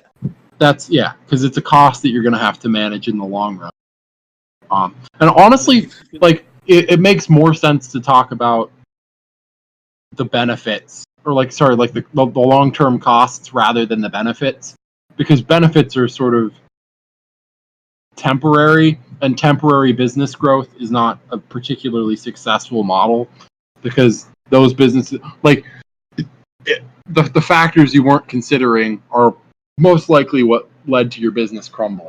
I don't know. Yeah. Like I like long-term, like paranoid thinking in regards to certain things. Because like I mean, yeah, it's I guess a little bit paranoia, but like so. Is it paranoia if it's just being like proactive and a little bit conservative in your application of certain things? Like it's hard to speak about it without a specific example, but like yeah, I think your planning should be. Your planning is almost as important as your implementation. I mean, not almost. It's pretty fucking important to you. Like there's something to be said for just getting your feet into the water and figuring it out as you go. That said, it makes a lot of sense to have really like solid planning. Like to have a successful business model before have the business. Yeah. And like you might be like, we know this is going to work. As you adjust to real parameters, you might have to like change your plan. But like the closer your plan is, the fewer times you'll have to. Yeah, like listen, we all know we're selling crack here. Like this business model works. Like it's a product people fucking want. And this is true. this is like on paper we make money, and like this is what we have to do to ensure that we make money as long as possible. Yeah. These are our opportunities for growth. These are our hurdles that we're gonna have to like maintain so that we don't get that like so that growth is not stifled and our growth does not stifle ourselves. Like we can't be so focused on profits in the short term that we forget about long term, which come as like the result of sort of self-regulation. Yeah, I would agree with that. Oh, yeah.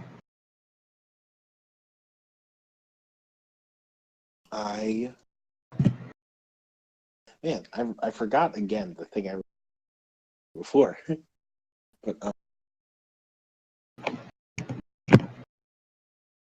But yep. I don't know. I'm kind of at a loss. That's good. Sounds like we're winding down anyways, but A little bit. My bad. it's all good. It's a late one. This is a late one.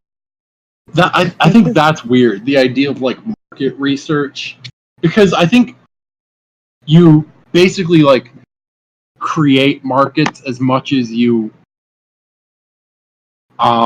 research them. Like I think so. having like local sodas or something. Like Yeah. It's strange to have like a soda company that's super well researched because it uses like terms and phrases that are very popular in a specific region. Like, give me an example. Oh. Like, if There's there like there's like a ginger ale. soda. There's like a ginger ale in like the South called like a late one. Like ale. I think it's called Ale 8, but like it says like on the can like Ale 8-1 or something. Yeah. But like I'm sure there was a ton of market research that went into like this is something that people in this area appreciate, like good, clean Christian humor like very or whatever. Specifically targeted advertising? Yeah, very targeted advertising. Oh, there's this group called Adbusters that like runs a bunch of promotions and shit to like for basically like civil disobedience. Like if you see a billboard, what you want to do, because it is basically just corporate art, what you want to do is like spray paint over all the words that are marketing a product, like all of the brand names, all of the whatever that's sort of being disguised by the art. If you see a billboard, like paint over whatever it's advertising so that you just have an art installation in public. Because, hey, this is your land as much as it's their land. And fucking, you didn't agree to be advertised to as you walk down the street. This is street harassment. Like, hey man, I don't want to see fucking McDonald's advertisements when I'm walking to my class. The picture of that sausage, and it's too big on the billboard, it's violent toward me. Yeah, like, I don't fucking like the way that makes me feel. I don't like the idea that you think that you can make me buy your food by planting subtle messaging everywhere. Or, like, not even subtle, but just planting enough really blunt messaging that it somehow like ingrains itself in my mind over time. Listen, man, I'm not trying to be fucking co-opted by your thoughts. Like I would like to think for myself, and that part of that might be deciding to participate in your business, but I would like I think that's where a lot of people are at with like the internet. Like internet business is fucking great because when people find shit, they like that they found shit, and so like the people like feeling like they discovered something. Oh, exactly. I was gonna say people like either because like they did the work of like researching what products have good reputations, or I think it's because people tend to trust themselves. Like even if you say you don't trust yourself, I think you definitely do. I for sure trust myself to find a product better than I trust a car dealer, or better than I trust a fucking. When I say trust, I mean more so like you like the conclusions you come to more so than you like the conclusions other people come to. Like they're weighted a little bit. So I think some of that's based on age too, and like also status. Because I think a lot of people, especially in business, like don't trust themselves because they think that they've been like out of touch with what most people are, which are like most people aren't making that much money. So like music executives, right? A lot of them will listen to like what kids on the like kids are listening to in like the gym. So like what are you listening to? Do you know who this artist is? Like that's what Snoop Dogg signs artists based off of. Is like what he has like a youth football league, and so like he'll do collaborations based off of like whatever the kids that are in his like football league are playing, because they have their ear to the ground because they live in the neighborhoods where they're making music and shit. Yeah.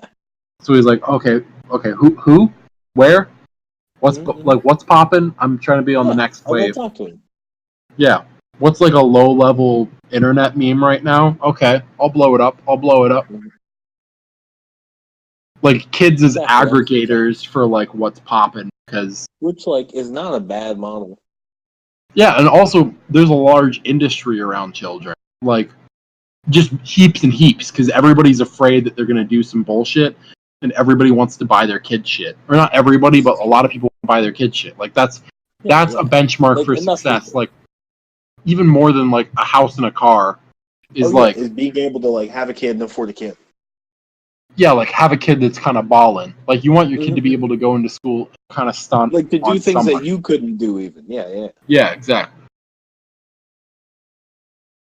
Which like definitely. Yeah, like your construction worker dad is like, you're gonna wear a suit to school. You're gonna wear a suit to school because I can afford to buy you a fucking suit, and I wear fucking sweaty work clothes all day. Exactly. My like kid's gonna stunt on them. Mm-hmm. Like you're gonna have to, you're definitely gonna have to stun them. Or like the Indian dad who's like, listen, man, I'm the manager of like a gas station. I work fucking 18 hours a day. Not hard work. Like I stock shelves. I put like gummies on a shelf, and I process credit card transactions. But you're gonna be a fucking doctor. Yeah. Which like definitely like making those sorts of leaps I feel like are very important. Mm-hmm. But let me think. There was somebody at like my church or whatever, or like the one I used to go to, that knew like Dave Matthews in college, and that was interesting because I guess he did not like house shows, but like he just like would sit in the corner of like house parties and shit with like his guitar and just play music. And so she was talking about like how strange it is because like rock stars and shit and like massive touring musicians are just people. Oh, and exactly. a lot of the clout is because people like to listen to people who are successful, pretend that they're more successful than they are, and it creates sort of feedback loops of like people like hearing successful people, and people like hearing successful people talk about successful shit. Yeah, especially how they became successful from having previously not been successful. And even if it's a lie, like I think Kendrick Lamar has bars about like 30-year mortgage. That's important. That's a great deal. Like just talking about business, you're like, oh, okay, you're not talking about like guns and cars. And your first album might have been like talking about guns and cars, but then people really like to see you grow into like a renaissance man. You're like, oh, now that he's stunting. But like you don't have to really stunt in between. Like you might have to a little bit, but like not a lot. Yeah, you can sort of create like having your arc, even if it was an arc that you had in a short way over top of like even if the arc happened pretty quickly, like your learning curve was very, very small. Actually, I'm not sure about what learning curve means in this situation. But keep going with your sentence. But yeah. So even if you had like a very quick turnaround for learning, where you're like, oh, that shit was bad, and then that was the last time you did said bad thing. Like you don't have like the feedback loop situation where you create a problem, and then you go like, oh, is this something I do now? And you have like a fippy-dippy identity crisis over it, where you're like, oh, I stole. That was kind of a shithead thing to do. I guess I'll just buy things now. Exactly. Like where you properly learn from your mistakes. Yeah, I think it's weird when like parents talk to you. I guess it might be different for you, but like my dad always tells stories about like one time, my dad was like he was talking about his dad was like hiring somebody to do like heating or something, or I think like maybe one of the tenants of the house that they were living in, because they would like rent out rooms at their home to like college students and stuff. He's like, yeah, one time one of those, one of them left like their rent money on like the table in like a roll of cash, and I was like 12, and I picked up the roll of cash. Oh no! And I was like, oh shit, this is somebody's rent money. Oh yeah. And then I didn't ever pick up money like that again. But it's weird because like my dad also metal detects, and it's kind of the same shit. Oh yeah, he just likes found things. Yeah, he likes found things. Yeah, he's got a variable definition of the word found. Yeah, and I think a lot of people like found things. Like the people who like to shop at a Goodwill, they like found things. I like to pick up stuff. Like if I see an interesting object in public, sometimes I'll grab it. Oh, you know I will. Like I have a mannequin in my room. Oh, this is true, John. You do like things. I do have a bunch of fabric that I'm turning into a Rocky Marciano robe, but like in a better way than that. So, yeah, it's all good. It's all good. Actually, I might try and use my bathrobe as a pattern because I think that might be better for fabric. Because I'm pretty sure the materials engineering is different between plastic and because there are seams. Like there are seams with my bathrobe. There aren't really seams with. There's like maybe 2 or 3 seams with plastic. Yeah. So I think it'll be easier to construct out of like flat pieces. Yeah, flat pieces. I just have to work on like getting the hems down and stuff. I think I should get a sewing table. Say that again? I should get like a sewing machine and a table. See if I can find one around here. But okay. I was gonna say, would you hit up Craigslist? You go to a Craigslist? I would not go to Craigslist for that. Probably like a Goodwill or an Amazon, because I'm sure I could find a pretty cheap sewing machine that gets the job done. Yeah. I'm not even relatively like I'm sure it's like $20. I'll honestly I'll Google it right now. Yeah, it looks like the heavy duty one. Yeah, like just a 2-speed sewing machine. Walmart, $20. Word. That's right. I'm sure amongst most of the small sewing machines, there's not much of a difference. Exactly. Like if you're just trying to join fabric. Yeah. Like until you start getting into like high level technological capability, there's not a lot of difference. Yeah. Or like with like the ones that can do like different stitches automatically and whatnot. Yeah. This is gonna be a fun project. Definitely. Excited. I would like to get one though that could do like embroidery, where you can like input a pattern. Oh yeah, they've got like CNC embroidery machines. They're pretty interesting. Yeah, they're pretty fucking good. What does CNC mean? Oh, computer numeric, like it's like computer numerical control or something. Oh yeah, for sure. That seems like a term that's going to get replaced pretty soon. Just because, like, I feel like it's going to become, like, I think this is something. This might be a broader conversation we've touched on in the past. I can't remember. It might just be one of those inside my head thoughts. But the idea of like programming becoming easier as programming as a language becomes more.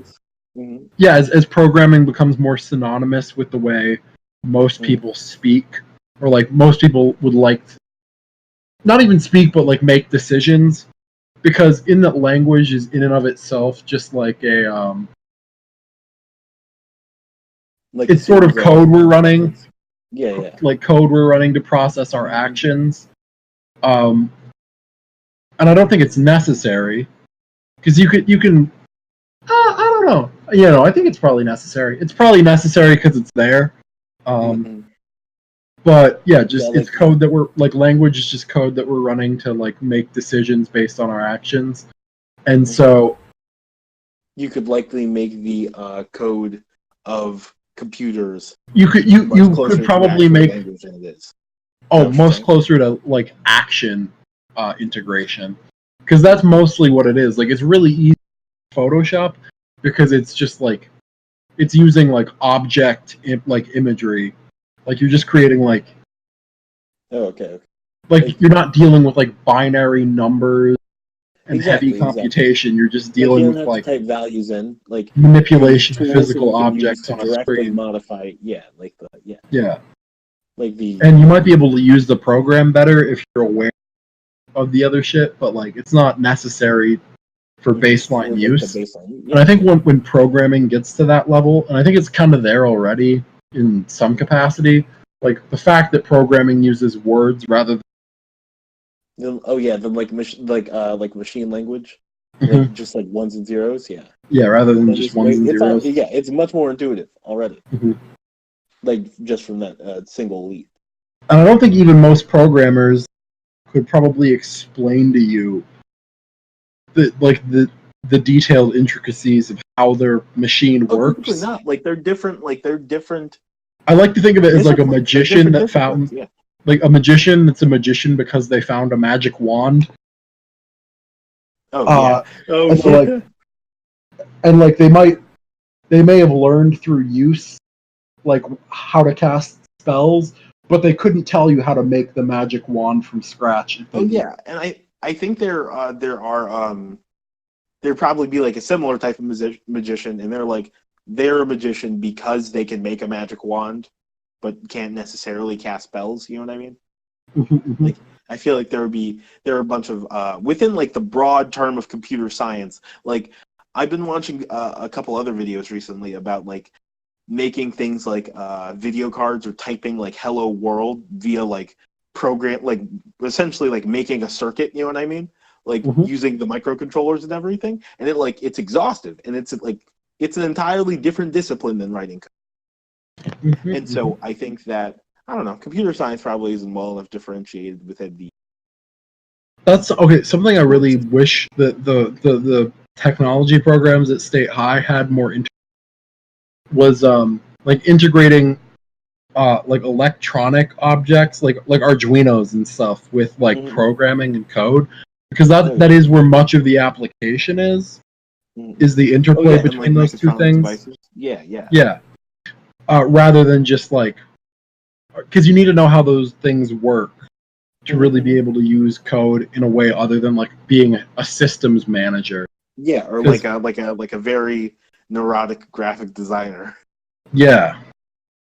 Yeah, because I don't know. I don't know if because again, most good paying jobs are managerial positions, and that's not necessarily like unless you're a project manager, and even then, that's a little bit of a term. Like like a project manager is not necessarily the same as a group leader. Yeah, that's true. Like ideally, it's the same person. I kind of like a project manager more so than a group leader, to the extent that like you only need a manager on the project because of the higher workload that project will warrant. You know what I mean?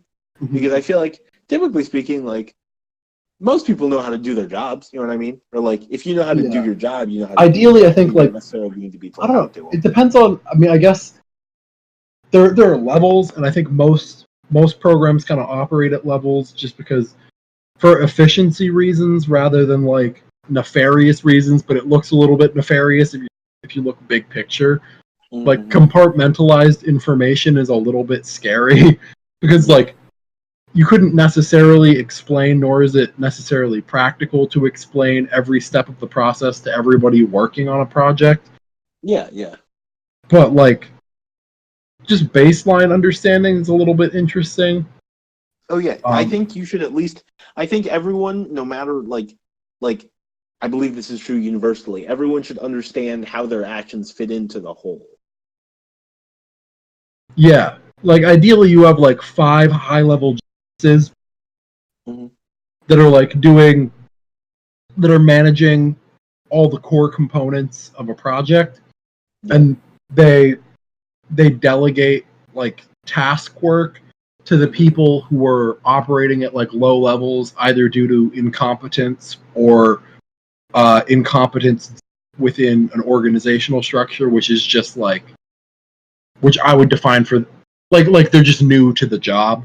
Oh, okay. So they haven't picked up industry terms or like They're the term novice of the project as it stands currently. Mm-hmm. But yeah, it all gets a little bit weird. It all gets a little bit weird. Sure. Like my uncle again just has like a really game theory application. Nah, dude. Like he likes to touch down in humanity as like that sort of concept where he's like, no, dude, it's about these are just silly jobs that exist so that you can eat until you die. Like, and so like you're gonna age into making more money as everybody else quits because they couldn't get here fast enough. But I don't think that that's a great, like, you kind of want maybe not high velocity, but like economies like and the value of the dollar are best served when velocity is high, because that's like if I could eat every meal at a restaurant and still afford to pay all my bills and save, like if I could buy any product anytime I wanted, or like most people could, that would be a sign of extreme economic efficiency. Like if you can get anything you want or need. Yeah, and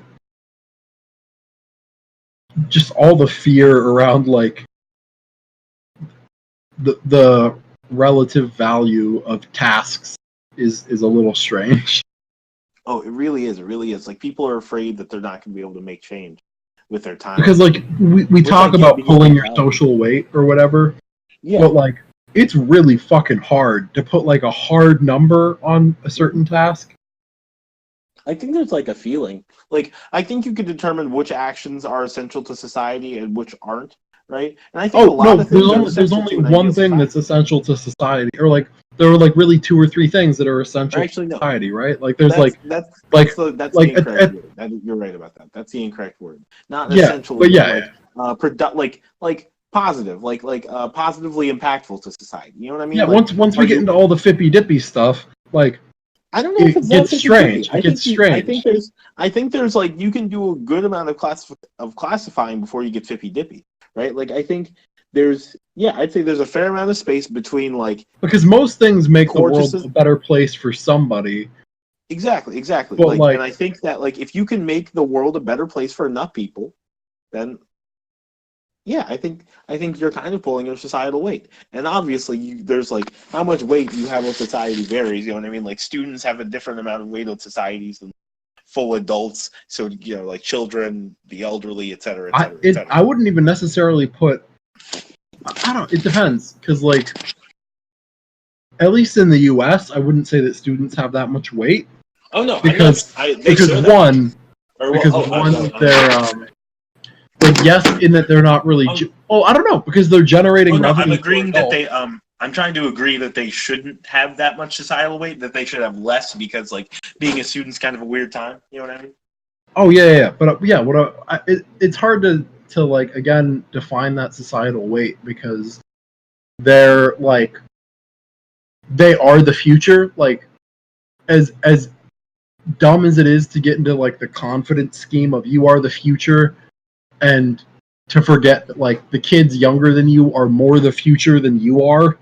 Yeah. Because anything you create, like any good technology you create for them, they have the capacity to like use better than you could make it, I guess. Exactly. Or at least like they'll learn how to like. Your rapid prototyping philosophy is pretty spot on. Yeah. I would agree. I think that's the big fear, is that like the rate of human, like that might be the biggest form of automation, is that like the rate of human knowledge grows so rapidly that all of our old people are basically outmoded by like 30. Like longevity is a thing, but like career longevity. Oh, it's not I necessarily definitely like again. the idea that like if like half of you could accomplish the same amount of stuff as two of your grandfather. Yeah. Like I think you're totally right about fluid intelligence, but it doesn't really matter if your fluid intelligence can match the fluid intelligence of a child, because the child has fluid intelligence plus application.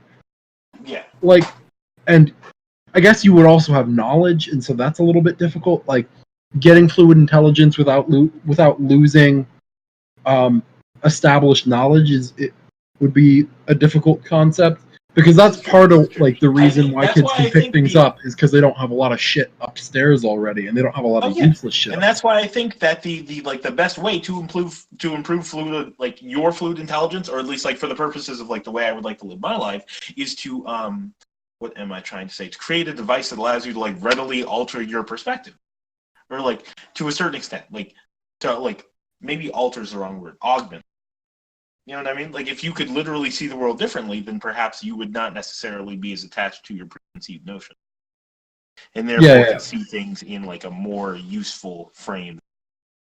Yeah, and again, it's like really hard because most people, like, I think the people who don't have opinions but have had them in the past, I respect.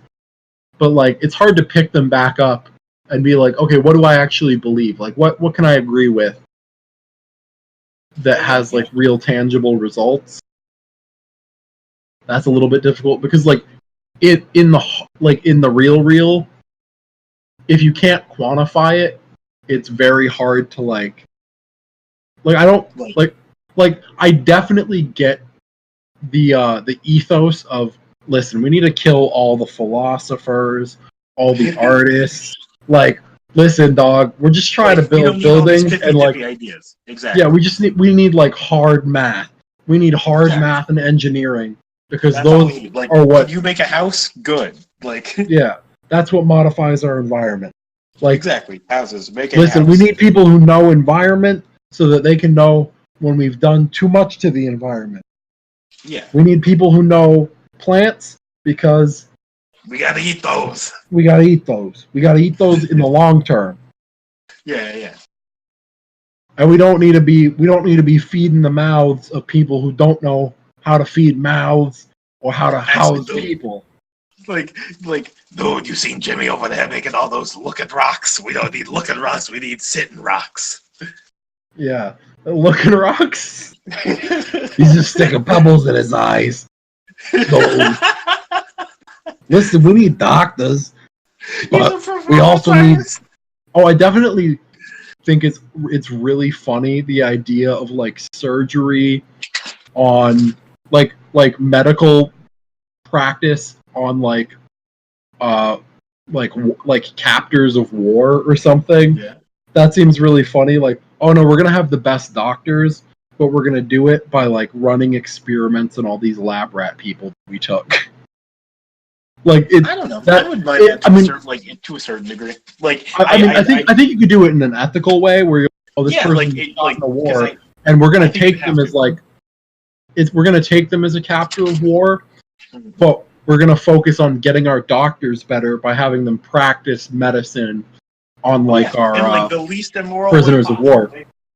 But like the reality is, like, if you're really attached to like ideas of nationalism and like the real fear of defeat in war, like, that's not a good condition to heal in. Like, the best conditions for like healing, like, there is a psychological element to, like, if you're surrounded by friends and family, you're probably going to heal better because like your psychological mind state has a real tangible biochemical effect on your like physiological health.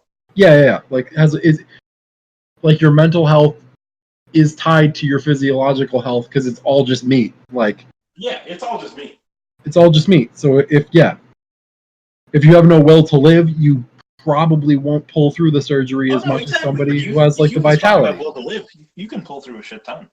Yeah, like all the people who get injuries and then like as soon as they possibly can, they're trying to like get back to their previous baseline.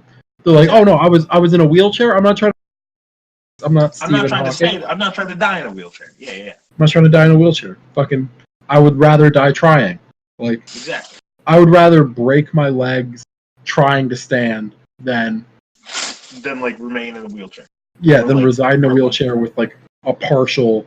Like I would like to break my legs so that I know that I have to use the wheelchair rather than just like hobble around thinking I could have run when I just walk. Exactly. Like David Goggins is super. I think he's a little bit weird as a. Oh, is he the Navy SEAL dude? Yeah, that Navy SEAL dude. But like, he like ran marathons so hard that like he got like a hole in his heart or something because like I think he had like a clogged artery or some shit, and then he lost weight so rapidly that like just like a giant section of like fat and meat in his heart just was missing. Oh wow, that's yeah. To try to like push your body too hard, like as a machine, is kind of a terrifying thing. To realize that like you only have like certain capabilities, like just from like a physics perspective. Mm-hmm. You can definitely you can optimize yourself. Obviously, I think that's what exercise is. You know, you are. It's weird to think about the idea that we are all just meat. You know what I mean? Like we're not just meat, but we're also meat. Yeah. Yeah, we're like meat with like magic juice inside. Exactly. We're magic meat. That's what we are. We're magic meat. Magic meat, yeah. Yeah. That's a t-shirt. I would wear that. Magic meat. Yeah. Alright, I probably got a dip because I got work at noon and I got day plans for tomorrow, but Ooh, fun.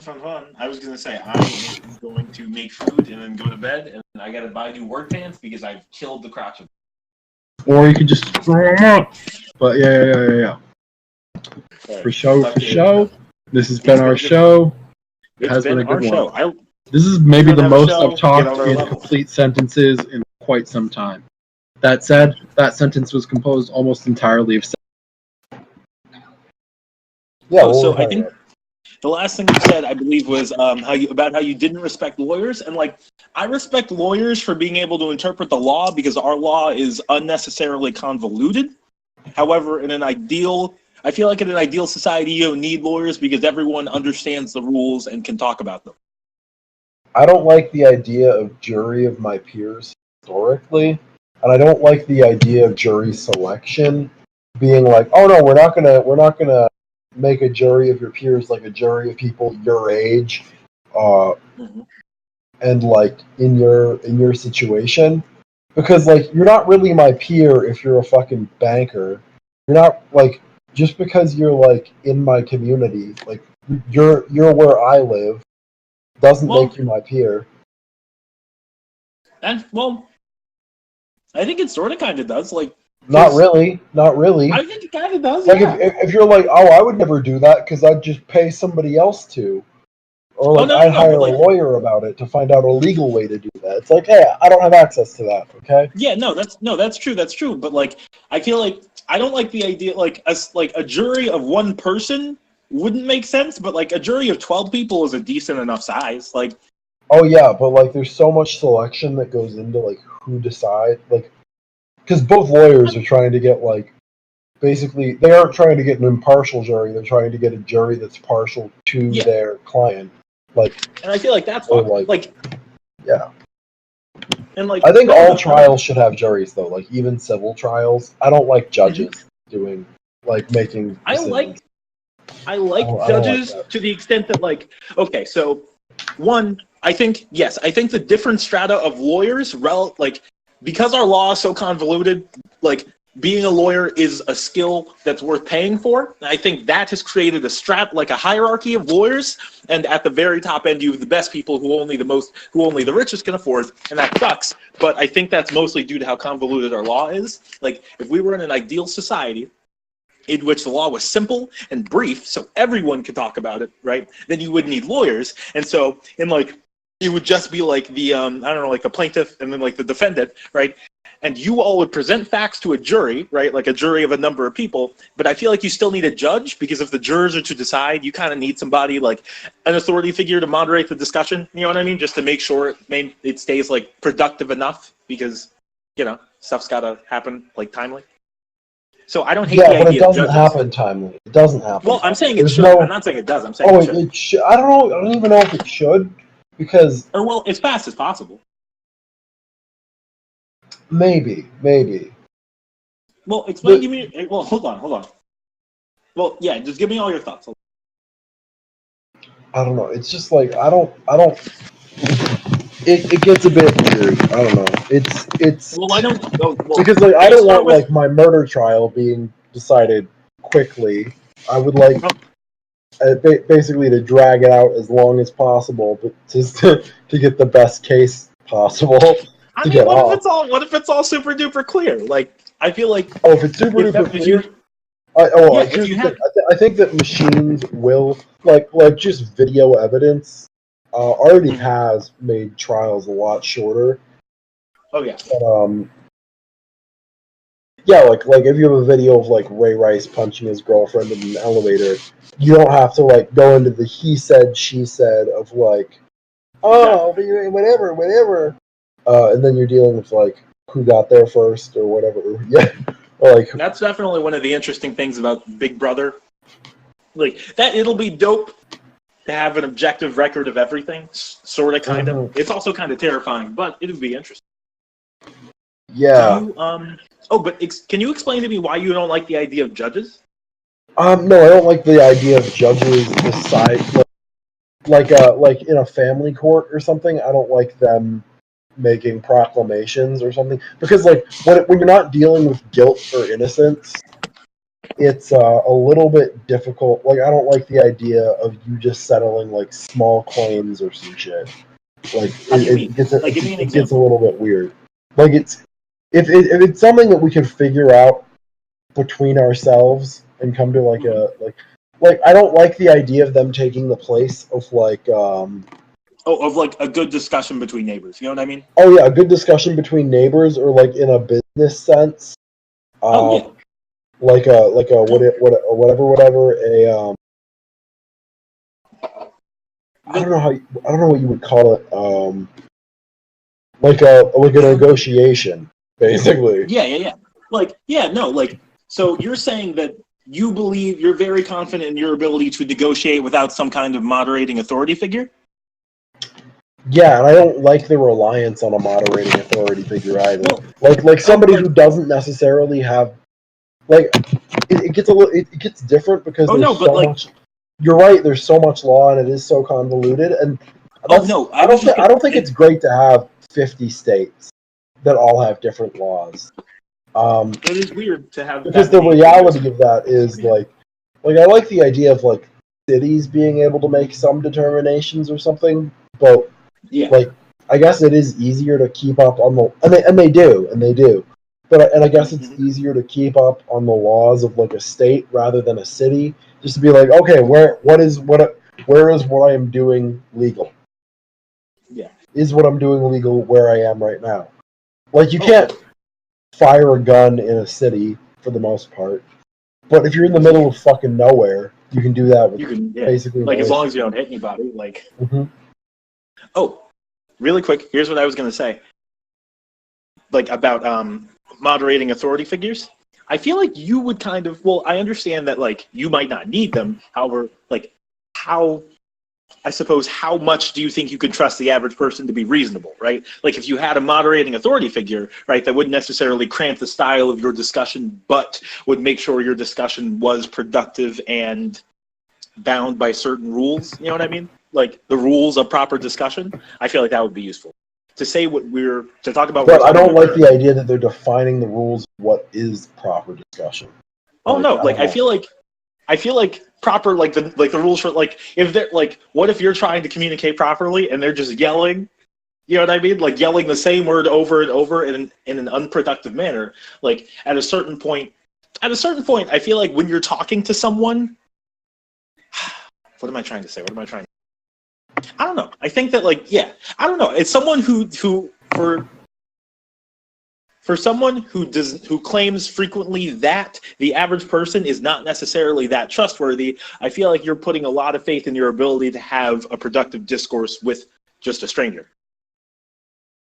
But yeah, I mean, I guess I think we're speaking a bit too generally because, like you said, I think it's a case by case basis, and I think it varies widely based on the subject.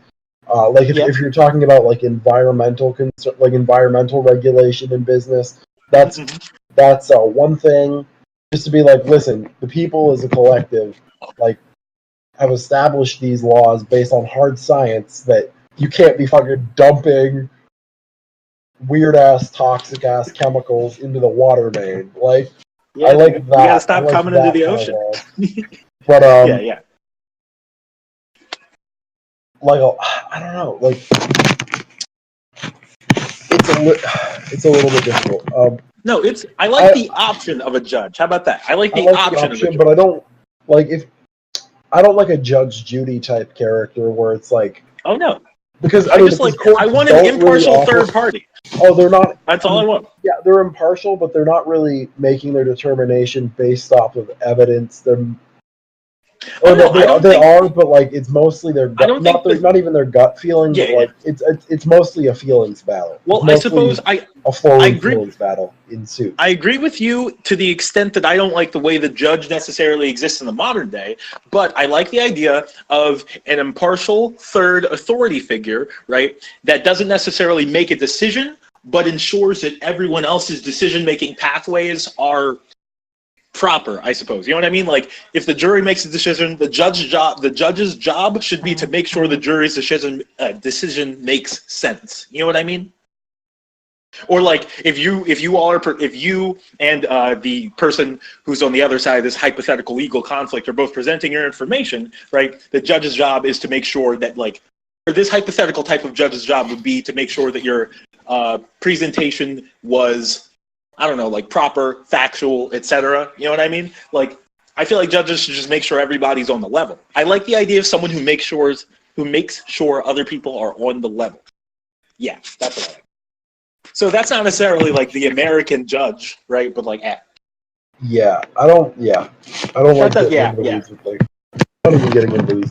It just feels like it's a distillation that doesn't necessarily make sense, and it comes from a time where communication and information were less accessible. Available now. Yeah. Yeah, we have great fucking tools for communication. Mm-hmm. I don't know. Yeah, so I mean, the evidence shows that cell phones basically maybe don't make people nicer, but they make them more passive, at least. There are less there's less crime now than ever, at least in the realm of violent crime and shit. Because people aren't bored all day, or they might be bored, but they'd rather scroll through an Instagram or a Snapchat or just jack off about it. This is true. Then go out onto the streets and fucking mug somebody or something because they're poor. Oh yeah, I suppose it's easier to. Yeah, cell phones are definitely a form of escapism that creates docility, docileness, I guess would be. Yeah. There's certainly some issues with it, just the idea that a lot of people might not. Well, I suppose it's just a precursor to the Matrix, sort of, kind of, right? To the extent that the Matrix.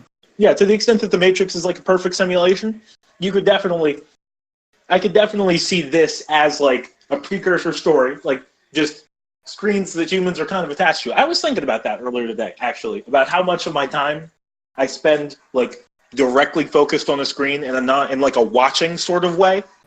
And you know what I mean? I was thinking sure, this display is advanced and capable of communicating all sorts of information, right? But it's just this is just a brick, sort of, kinda. And I was just I just spend so much of my day staring at a fucking brick. Isn't that a great trick all the machines have pulled on us? Yeah, for sure. And it's weird to just get out into nature and shit and just be there and be present in that. Oh yeah. But I don't know. I would like to. I like the idea of like, because I have no problems with screens when you're using them as tools. You know what I mean? Like when I'm looking stuff up on my phone or reading on my phone, et cetera, et cetera, et cetera. But like when you said, like Instagram, Snapchat, beating it. These are, yeah, I don't know. They're definitely big time sucks. They're like gravity wells for your time. Oh, for sure. For sure. But I don't think that's a bad thing. I don't think it's a bad thing.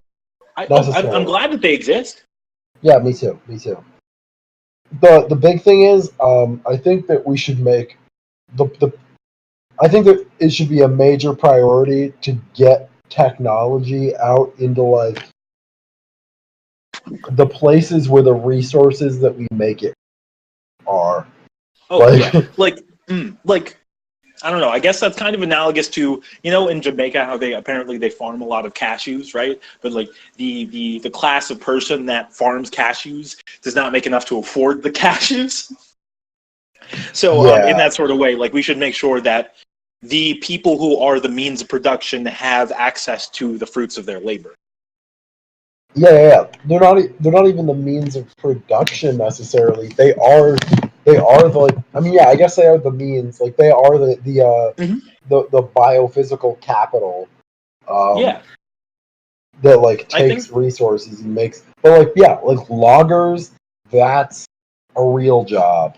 Like no, if like you the turn miners, the miners that I was gonna say, yeah, like if you if you turn rocks into metal, yeah. Yeah. Like yeah, no, like people who make, I think the one like glass is one of the, I don't know a lot about glass as a material, but I really want to go to a sand mine. Say that again? If you work in a sand mine like Francis Ngannou, go fuck yourself. Like that's a job I would never want to do. But it's hell. It's probably living like if they had medicine, they're probably living a better life than most office jobs.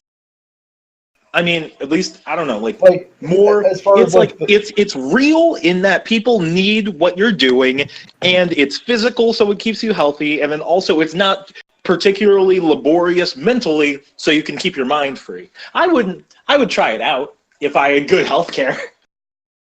Yeah, I have no problem with the idea that like, oh no, that's the basis for the economy. Like I was watching this this Noam Chomsky video called like Free Markets, and it's really it's basically like discussing that there's no such thing as free markets really, because the like the international banking community and shit, like the World Bank and like the people who make the money, like make up the fippy dippy money, because it's what it is. Like it's like wars are basically fought over who's going to be a consumer and who's going to be a producer. And most people would like dominance. To be a consumer, yeah. And it's not even, I don't even know if you can call it dominance, because like for real, if you're somebody working in a sand mine and you're just like fuck it and you don't do it, like if you're like maybe I'll just hunt and gather about it, like maybe I'll just go find my food that way, like yeah, like the Louis C.K. bit, you can always just kill yourself, like you could. Yeah. Well, when I say dominance, like, say what you're gonna say. Yeah, but it's weird because like it's weird to be like, I would liken it to this, right? Like, yes, you can ride a horse, but that horse can also buck you off theoretically at any point. So, like, if you're a pure consumer, you're basically riding the horse of physical labor from third world countries. Like, you're wearing like fine fabrics, and you're eating food made by people working in fields, and then you're getting like, and then other people, like, yeah, it's weird, like not the slave drivers, but like essentially the slave drivers are like they don't value their slaves so that they can value other things. Like, okay, hold on. Give me a second. I was eating some chips. Okay. Ooh, they're Cape Cod dark russet chips. Also, they're fucking fantastic. Okay. So first, I wrote down a couple things because I just wanted to respond to all your thoughts. One, do you like when we were talking about things like sand mines and like loggers and whatnot? One, there's this really interesting sci-fi concept, and the idea is like really large beasts that eat like basic carbohydrates and dirt and then shit out building materials. Mm-hmm. Two, when I say dominance, like I feel like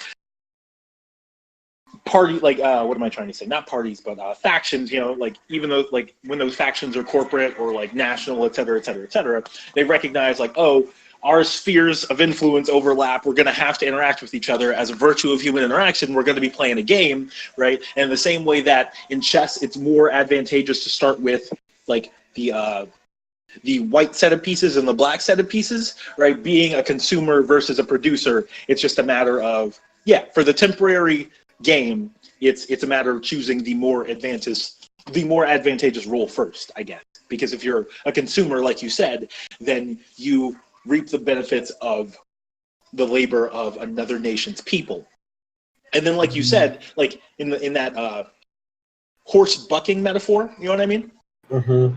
The idea that like in the same way that like China is an up and coming superpower, sort of, kind of, because their manufacturing capabilities have made them like irreplaceable economically. Oh, actually, they outsource a massive amount of it. Then they also just exploit like most of like rural mainland China. Like, and it's weird because they're crazy efficient. They're crazy efficient with like, no, we're gonna build cities. Oh shit, we forgot to put people in the cities. Like that would be tight to like, oh man, what if the Californian, fuck me. What if the Chinese government like commissioned a city? They were like, hey, we need a city. We need some cities. They did that. They did that though. They did that. Oh no, but to get one of them your own self. I'm saying that would be. Oh, to get them, yeah. Oh yeah, just you imagine like a full city, just perfect, waiting for people. Yeah, like it's just yours. Like, there's like rotting fruit in fruit stands. It's like reverse North Korea. Yeah, you're like, where did everybody go? Go. Like, yeah. I really like I don't like the idea of data privacy necessarily, because like I don't like the idea of targeted ads, but for corporations, I love the idea that everything they do has to be like open to public scrutiny. Like, oh, okay, why are you keeping it a secret? Like keeping your supply chain a secret. Is it because you're afraid that your T-shirt isn't as like good as like the softness of your T-shirt isn't good enough to make up for the fact that like an old Chinese grandma is sitting in a shop like breathing in fumes of some kind? Is that why? I like it, like especially like if you're talking long-term game, like what's a fun game? Is it a game that lasts like the first quarter and then it's a blowout, or is it like a game that is competitive until the end? But they're all the players are neck and neck for the competitors. You know what? Yeah, that's fair. Actually, I agree with you now that I was thinking about it, because like the idea that like even if you're, let's say like you're playing a game where you have a bunch of competitors all competing against each other, right? Like a quote unquote free market, right? So if one person figures out how to play the game better, they explain it to everyone, so everyone is now at the same baseline, and so it's just a matter of which individual is like overall better or something like that. You know what I mean? Yeah. So I guess, yeah, I don't know. Oh, well, I actually know I do agree with you definitely, because I'm big into open source technology. Yeah, no, open source is massive, but like for carbon emissions especially, because China will be like, we don't have carbon. We don't have carbon. Like if the president visits, they'll shut down all their coal production.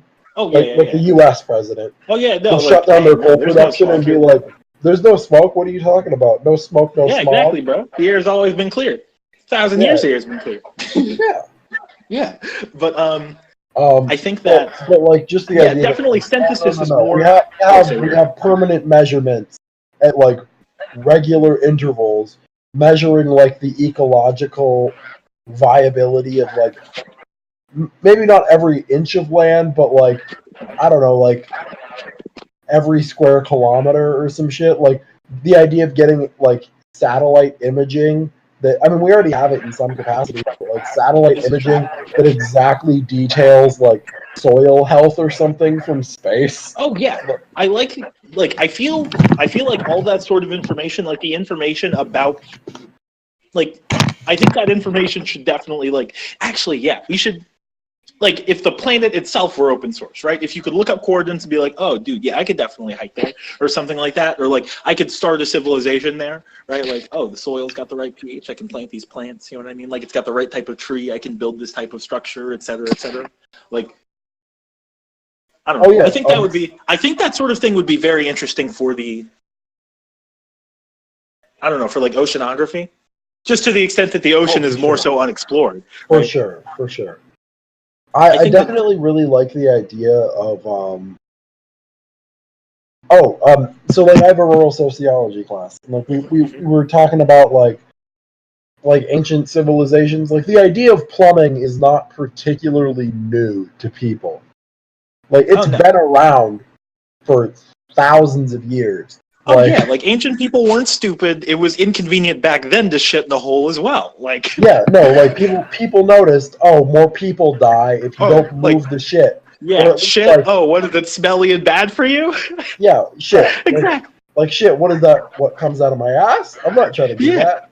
Exactly. Yeah, no, like I was talking to my roommate about this as well. Like the ancient people weren't stupid. You know what I mean? Like they were just us before. I really like the idea of like, especially with Aztec or like Maya. Like I'm not sure again with the exact timeline of like South American megacities, but they're bigger than a lot of like. I mean, they're bigger than most cities are. Like as far as population, like 100,000 people in the Americas a while ago is not is way more impressive than like a town of 50,000 people now, or like a town of 5,000 people now. Oh yeah, actually, yeah, those infrastructures must have been very interesting. Just like, to be able to properly support that quantity of people without the communication technology we have currently. Mm-hmm. And you know the idea of well, yeah, like when people talk about Technochilan or whatever the fuck, like whatever, any of the big any of the big pyramid cities in fucking South America. I think the imagery is usually like barren, no vegetation, no trees. Well, can you actually could you send me like an image of what you're talking about? Could you put it in like the chat? Sure.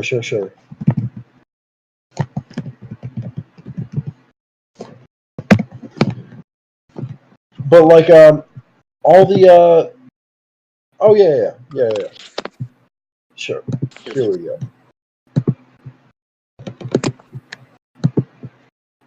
I mean, because I think cities are definitely natural, because I think dominance is natural.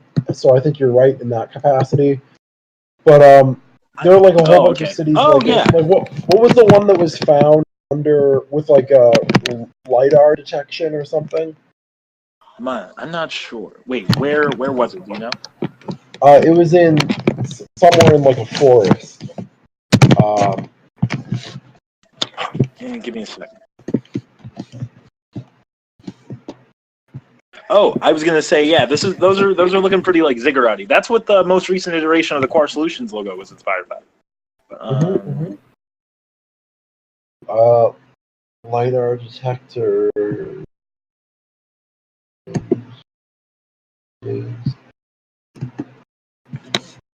LiDAR detector. Okay, I have. Would it be from like 2018? It might have been. I have a headline.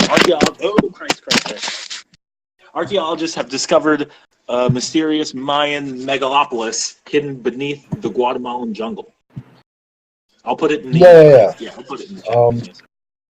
I think it's called Gobekli Tepe. No, not Gobekli Tepe, but like no, that's something else. That's something else. But like okay. Yeah. Yeah, basically they can just find all kinds of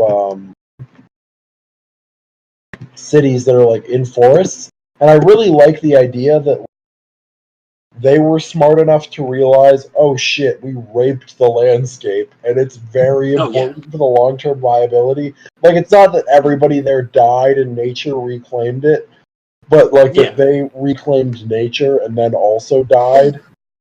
Oh, I think. Well, I don't know. I think like.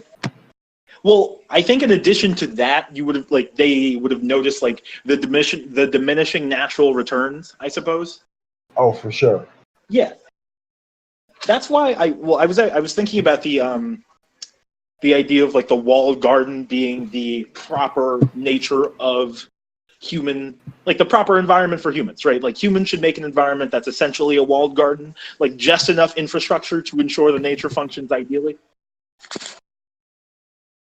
Oh, and I put that thing in the chat. Yeah, no, I'm reading it right.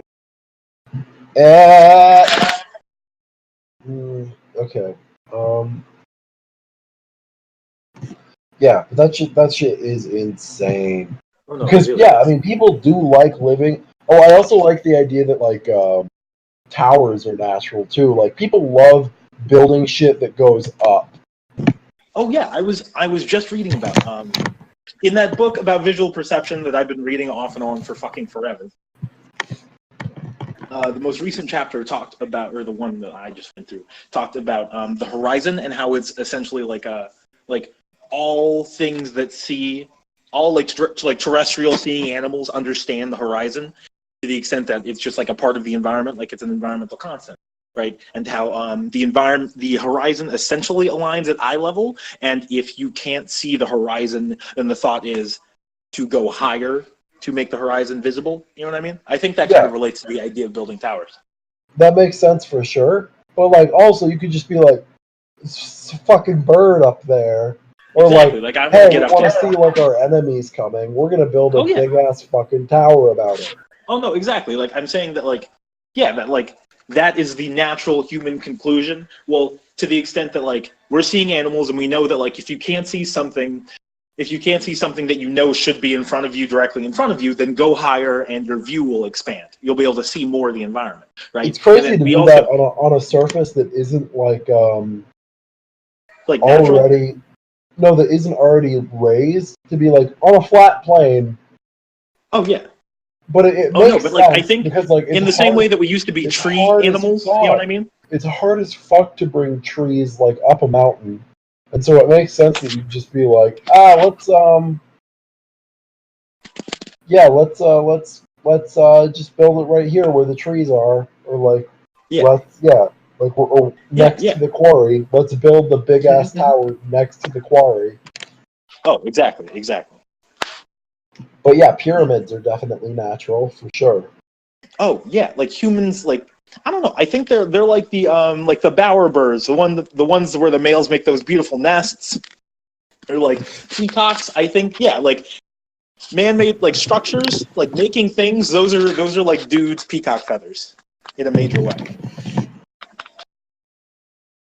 They're definitely because that is kind of what humans do. Like we're good at endurance running and throwing objects and seeing and like making things, like making the surrounding environment more complex to fit our own needs. Like those are the things we do. Yeah. Oh, this is a note. So I don't love the idea of massive corporate control, especially because most of that is achieved. It's not through free markets. It's through co-op. Like those wouldn't exist. Like corporations would not organize at the level at which they do without one, government research for the most part, and two, like the research we've discussed before, the research that takes like a massive amount of money to become commercially viable, and then from there is refined by like market forces or whatever.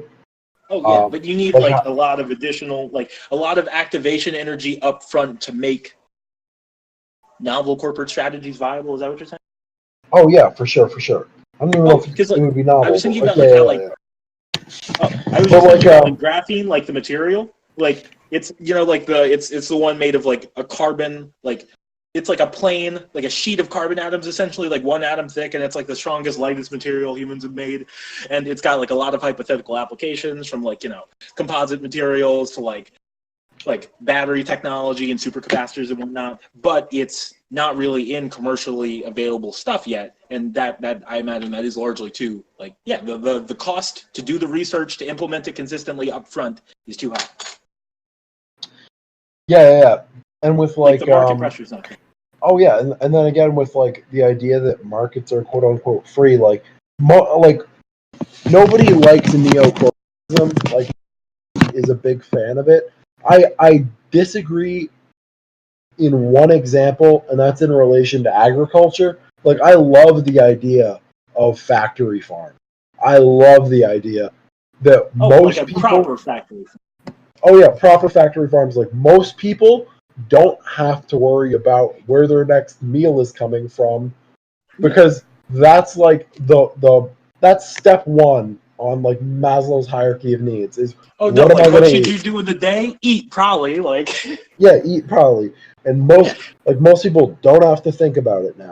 Most people still do, but I like the idea that like we live in a food is place cheap where most enough people that you don't have to spend 30% of your budget or like 100% of your time eating or like Oh no, worrying about I was that thinking bullshit. about that. Like I was thinking about like you know that stat where it's like most people in the world live on like $1 a day or some shit like that. You know what I mean? Yeah. I was thinking about how expensive my days are, and I was like, because like it's like a good day for me, like a $15 day, like a $10 or $15 day is a good day for me. You know what I mean? It's not like it's not like the lowest amount of money I'll spend in a day, but if I'm like I only spend 10 bones today, like even if I'm hurting for cash, I'll be like 10 bones, that's not bad, right? And like that's not even to mention all the things that like I'm not paying for like specifically, you know what I mean? Like the things somebody's paying for. Yeah. And it's like it's definitely, I don't know. It's weird to think about how expensive your life is and how like it's a scaling the factor. idea You of, know what I like, mean? It's because we live in a the richer idea of place. taxes are fucking crazy. Like the idea that like you can have two things that are like completely unrelated funding each other. Like, oh no, I make sandwiches so that we can have roads. It's like, oh okay, cool, I like that. Or like I like sandwich, or like I make sandwiches for a living so that I can have access to cheap and affordable biomedical technology. Oh yeah. Or like I don't know. It's kind of like a feedback loop in that way. Like yeah, let's say you make sandwiches, right? And like okay, so I you like the have idea. established establishment, and then you have a bunch of customers, and then like in like a percentage of the profit you would have received from them is taken by the government to build the roads, right? And then you use those roads to more efficiently procure the resources to make your sandwiches. That's like an interesting feedback loop because it's like a win-win-win, right? Because then the government gets to make roads, which makes the citizens happier. You can more easily acquire the things you need to make sandwiches, and then people get sandwiches faster. You know what I mean? What do That's you like a think triple win. what do you think the efficiency curve for corporation scale is? Like, I think, I think it's like you say break what you're it gonna say. down. So, like, they have regional management stuff. But, I was gonna say it's probably like a Pareto distribution sort of thing, right? Like, so like okay, if you have like if you so say we're Pareto doesn't necessarily Pareto distribution doesn't necessarily apply in the way that you think it does. Because I heard it mentioned in one of how my do you classes. think It that I doesn't think it mean does? it doesn't mean like 80-20 all the time. Like that's not what it means. What the Pareto The distribution is. idea that like competition, it stems from the idea that like competition drives economic cost to zero, or like economic profit to zero. So like if you're fighting over like who can do something cheaper, so that like neither of you are making money. That's the idea behind it. So like it's cheaper to. It's basically a test of like it's chicken. It's chicken basically. Like who's gonna settle for what? I'm referring to the Pareto distribution in the way that it relates to Price's Law. Like Derek De La Sola Price once It might did just be a Price's review. law. It might just be Price's law. Well, like a Because I think Pareto. Pareto might be a bit of a misstep. So it might just be Price's law. Let's Google Pareto. Hold on, I want to get the semantic thing straight before I continue.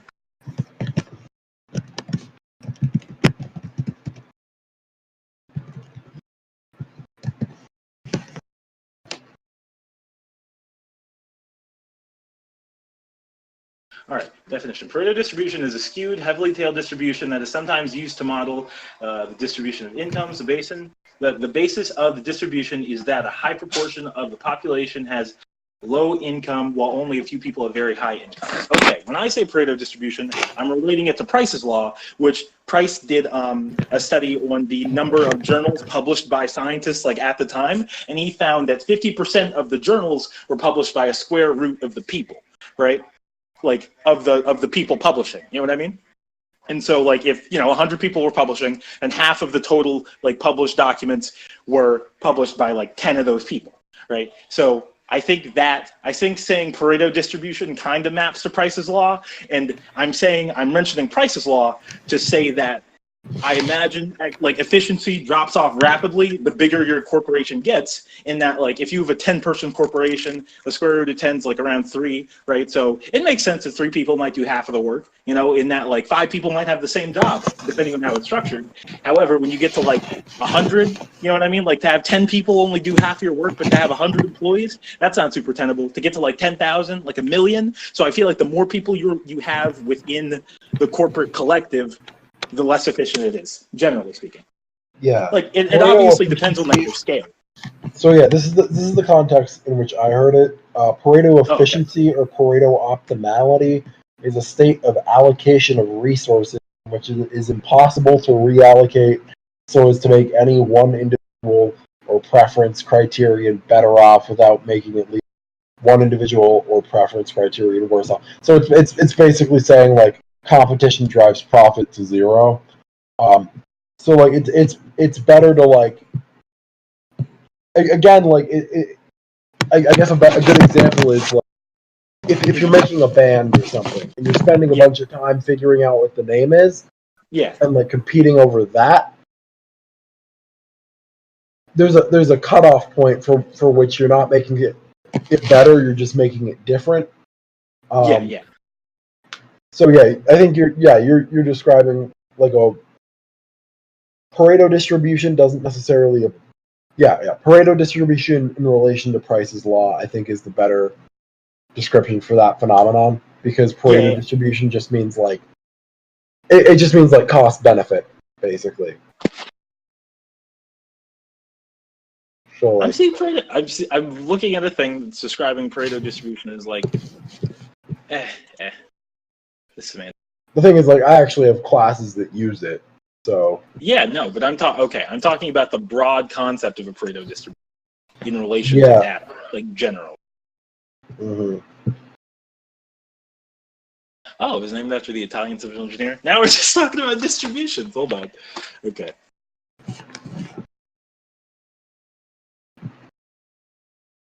Pareto principle or 80-20 rule, sometimes called the Matthew principle, right? You do. I'm in relation to.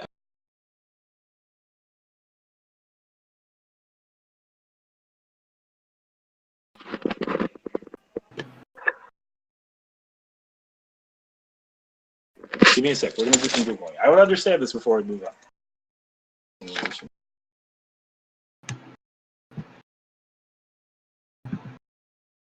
It might just be a different Pareto. Pareto efficiency. Okay. Pareto efficiency or Pareto optimality is the state of allocation. Okay. Hold on.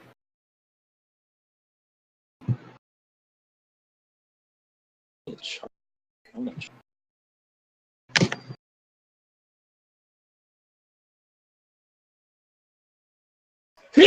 Christ, that was a big sneeze.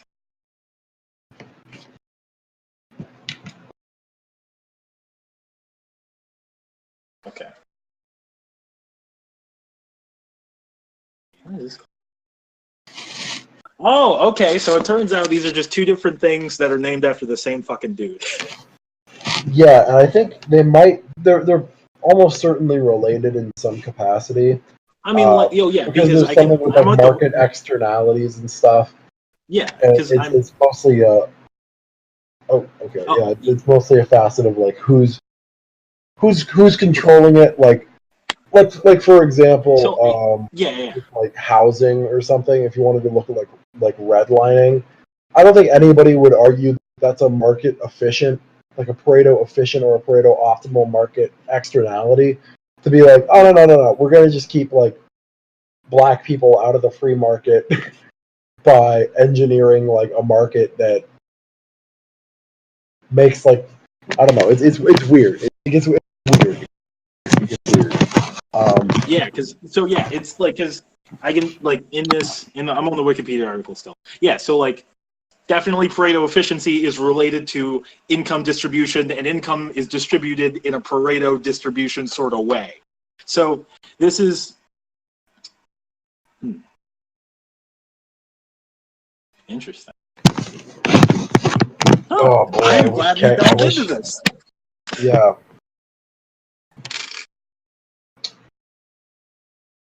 Hold on. Wait, does this retcon the history of our podcast? How long do you think we've been referencing two different concepts named after the same dude? Oh, here's the thing. I had no frame of reference for it because I'd never heard it outside of the context of Jordan Peterson. And I don't necessarily trust a psychologist to have high mathematical skills. But that said, who knows? Who knows? Like usually, I think I don't. It gets weird. It gets weird. Like you usually don't get like like basic rhetoric stuff. Like you don't get recognition for your work for the most part by having like a middling position. Like you get like oh Christ. At least with like economics or something. 1%. At least with like economics, you usually get like recognition for saying like, no, dog, treating everybody well. Governments can't make people cooperate in participation of a goal. And then like the international bankers and shit that control like not control, but like who primarily fund through like research grants and what do you call it? Like alumni contributions and stuff, like alumni organization. Mm-hmm. Those people go like, "Oh yeah, dog, that's what I want my kids to be learning. That guy seems like a smart dude because we implemented his policy and my money went from $300 to $3 billion." yeah. It's a little weird. Like, yeah. That's actually it's pretty funny. And like, if you're talking about like pure libertarian, like, no, we don't need a government as an organizational structure. Which I think I like the idea of that, but it clearly doesn't work because governments seem to be natural, even if it's not in I think the formal or traditional sense, I guess. Yeah, I think that. I don't know if I think that's true. Well, because like, I think humans could like live together without like capital G government, but you definitely need a social contract, and the government's just like a harder version of a social contract. You need some kind of intergenerational social order. Exactly. I really wish that we had hooked into the. Oh, okay. So some shit I really like. Because like it when people talk about development of countries, they really it's virtually impossible to like talk about what's natural as far as what would happen independently of interaction, because people communicate. And so if you're talking about like spread of ideas, okay. Well, so like much of Saudi and like Fertile Crescent dominance would not be possible without Greek mathematics, and then a lot of the Greek mathematics wouldn't be possible without like Roman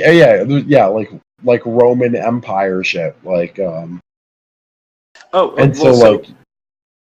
so like the legacy and lineage of like government is, you really do have to go all the way back through like the imperial chain to like get a good like I don't know, handle on things. Like the idea that America developed independently and completely free of the rest of the world, no. Like, not true at all, really, because No, yeah, oh, We it really fought is. a Like, war about it, and we had allies, and then those oh no, as allies were long our as people, economic partners in international trade like, forever. as long as people had been fighting like inter-country wars, like ideas and styles of governing have not been original. You know what I mean? Like if we're fighting large scale wars, like large scale conflict is information transfer. It's just, a rough bloody version, right? So like, yeah, as soon as humans are fighting each other, they don't exist in a vacuum. Like, Yeah. it's not, yeah, all the good things that have ever happened, or like, actually, no, let's not say that. All the significant changes to human life are probably, they're definitely a result of synthesis more so than spontaneous generation. There's this movie I really like called The Gods Must Be Crazy. Mm-hmm. What's it about? It's about this. Okay, it's basically like a butterfly effect movie where there's like this what are the Bushmen called in like I have no idea where they are in Africa, and it feels a bit dumb to just be like, in Africa. I think they might just be called the Bushmen, but like the people who speak in like cliques or whatever. It's not, But hold on. this dude drops like a pilot is drinking Coke, like an American pilot is just drinking a Coca-Cola, and drops the bottle out of his plane. Oh, the Sand Bushmen? Yeah, I guess. The Sand Bush? Yeah, The yeah. Sand People, yeah. The Sand People. Yeah, okay. The Sandmen. Yeah, they are called like the Bushmen. Like the Bushmen, yeah. Yeah, okay. Capital B Bush. This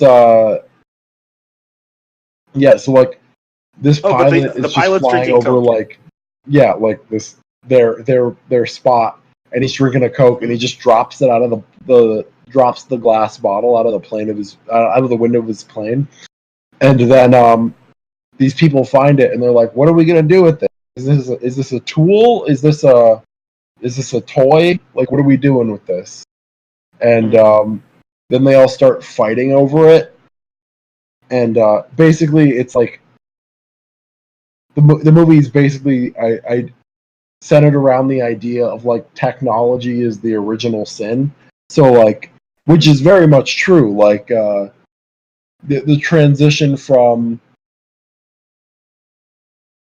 like hunter gathering to like what do you call it, like engineered agricultural. Yeah. That's the basis for much of the Bible, like where people go from like living in nature to living in created stable nature, like moving around to like being in a fixed location. Like the dawning of the human ability to radically change your environment, or to yeah. Okay. I mean, the people were radically changing their environment before, because even before we had like actually I don't know. I mean, more radical than cities and like farms. Not more radically than cities and farms, but like actually it's hard to tell because like I don't know, cities are pretty radical. Yeah, you're right. Yes, but like all the people who came into North America, they wiped out like every single large mammal that was there. Oh, this like is true. This is true. The people who crossed the Bering Land Bridge or whatever, Mm-hmm. and I mean I wouldn't argue that more impacted because it happened on a much greater time scale than, for instance, like the mass extinction of bugs and plants, et cetera, that happened with the quote-unquote green revolution technology, stuff like that. And also, I don't know, do you think, because I'm thinking about like maybe like competing with other hominids, like when we like hunt, when we like outlived, I guess, and then also hunted and probably ate a couple of the Neanderthals like to death, you know what I mean, like to extinction. I mean, that's pretty big, like to the extent that they were definitely like higher hominid competitors, that we like made them extinct and then conquered the earth as we have. Might be more wild than cities, but I don't know, or more radicalized. But yeah. Oh yeah, I mean, I think again, like you can't have one without the other, and it's I think pointless to get into the weeds of like a bifurcated worldview on the subject because it's all impacted. Like none of it happened in isolation. It's all interrelated, but Yeah, like the hunter gatherers were probably, or yeah, I guess like I don't know. It's hard to say because I wasn't there. Believe it or This is not. this is true. It would be that's someplace I would be interested in going to. The first city that would be interesting. Like if you were sometime if we humans could ever like travel into the past, that would probably be where I'd go.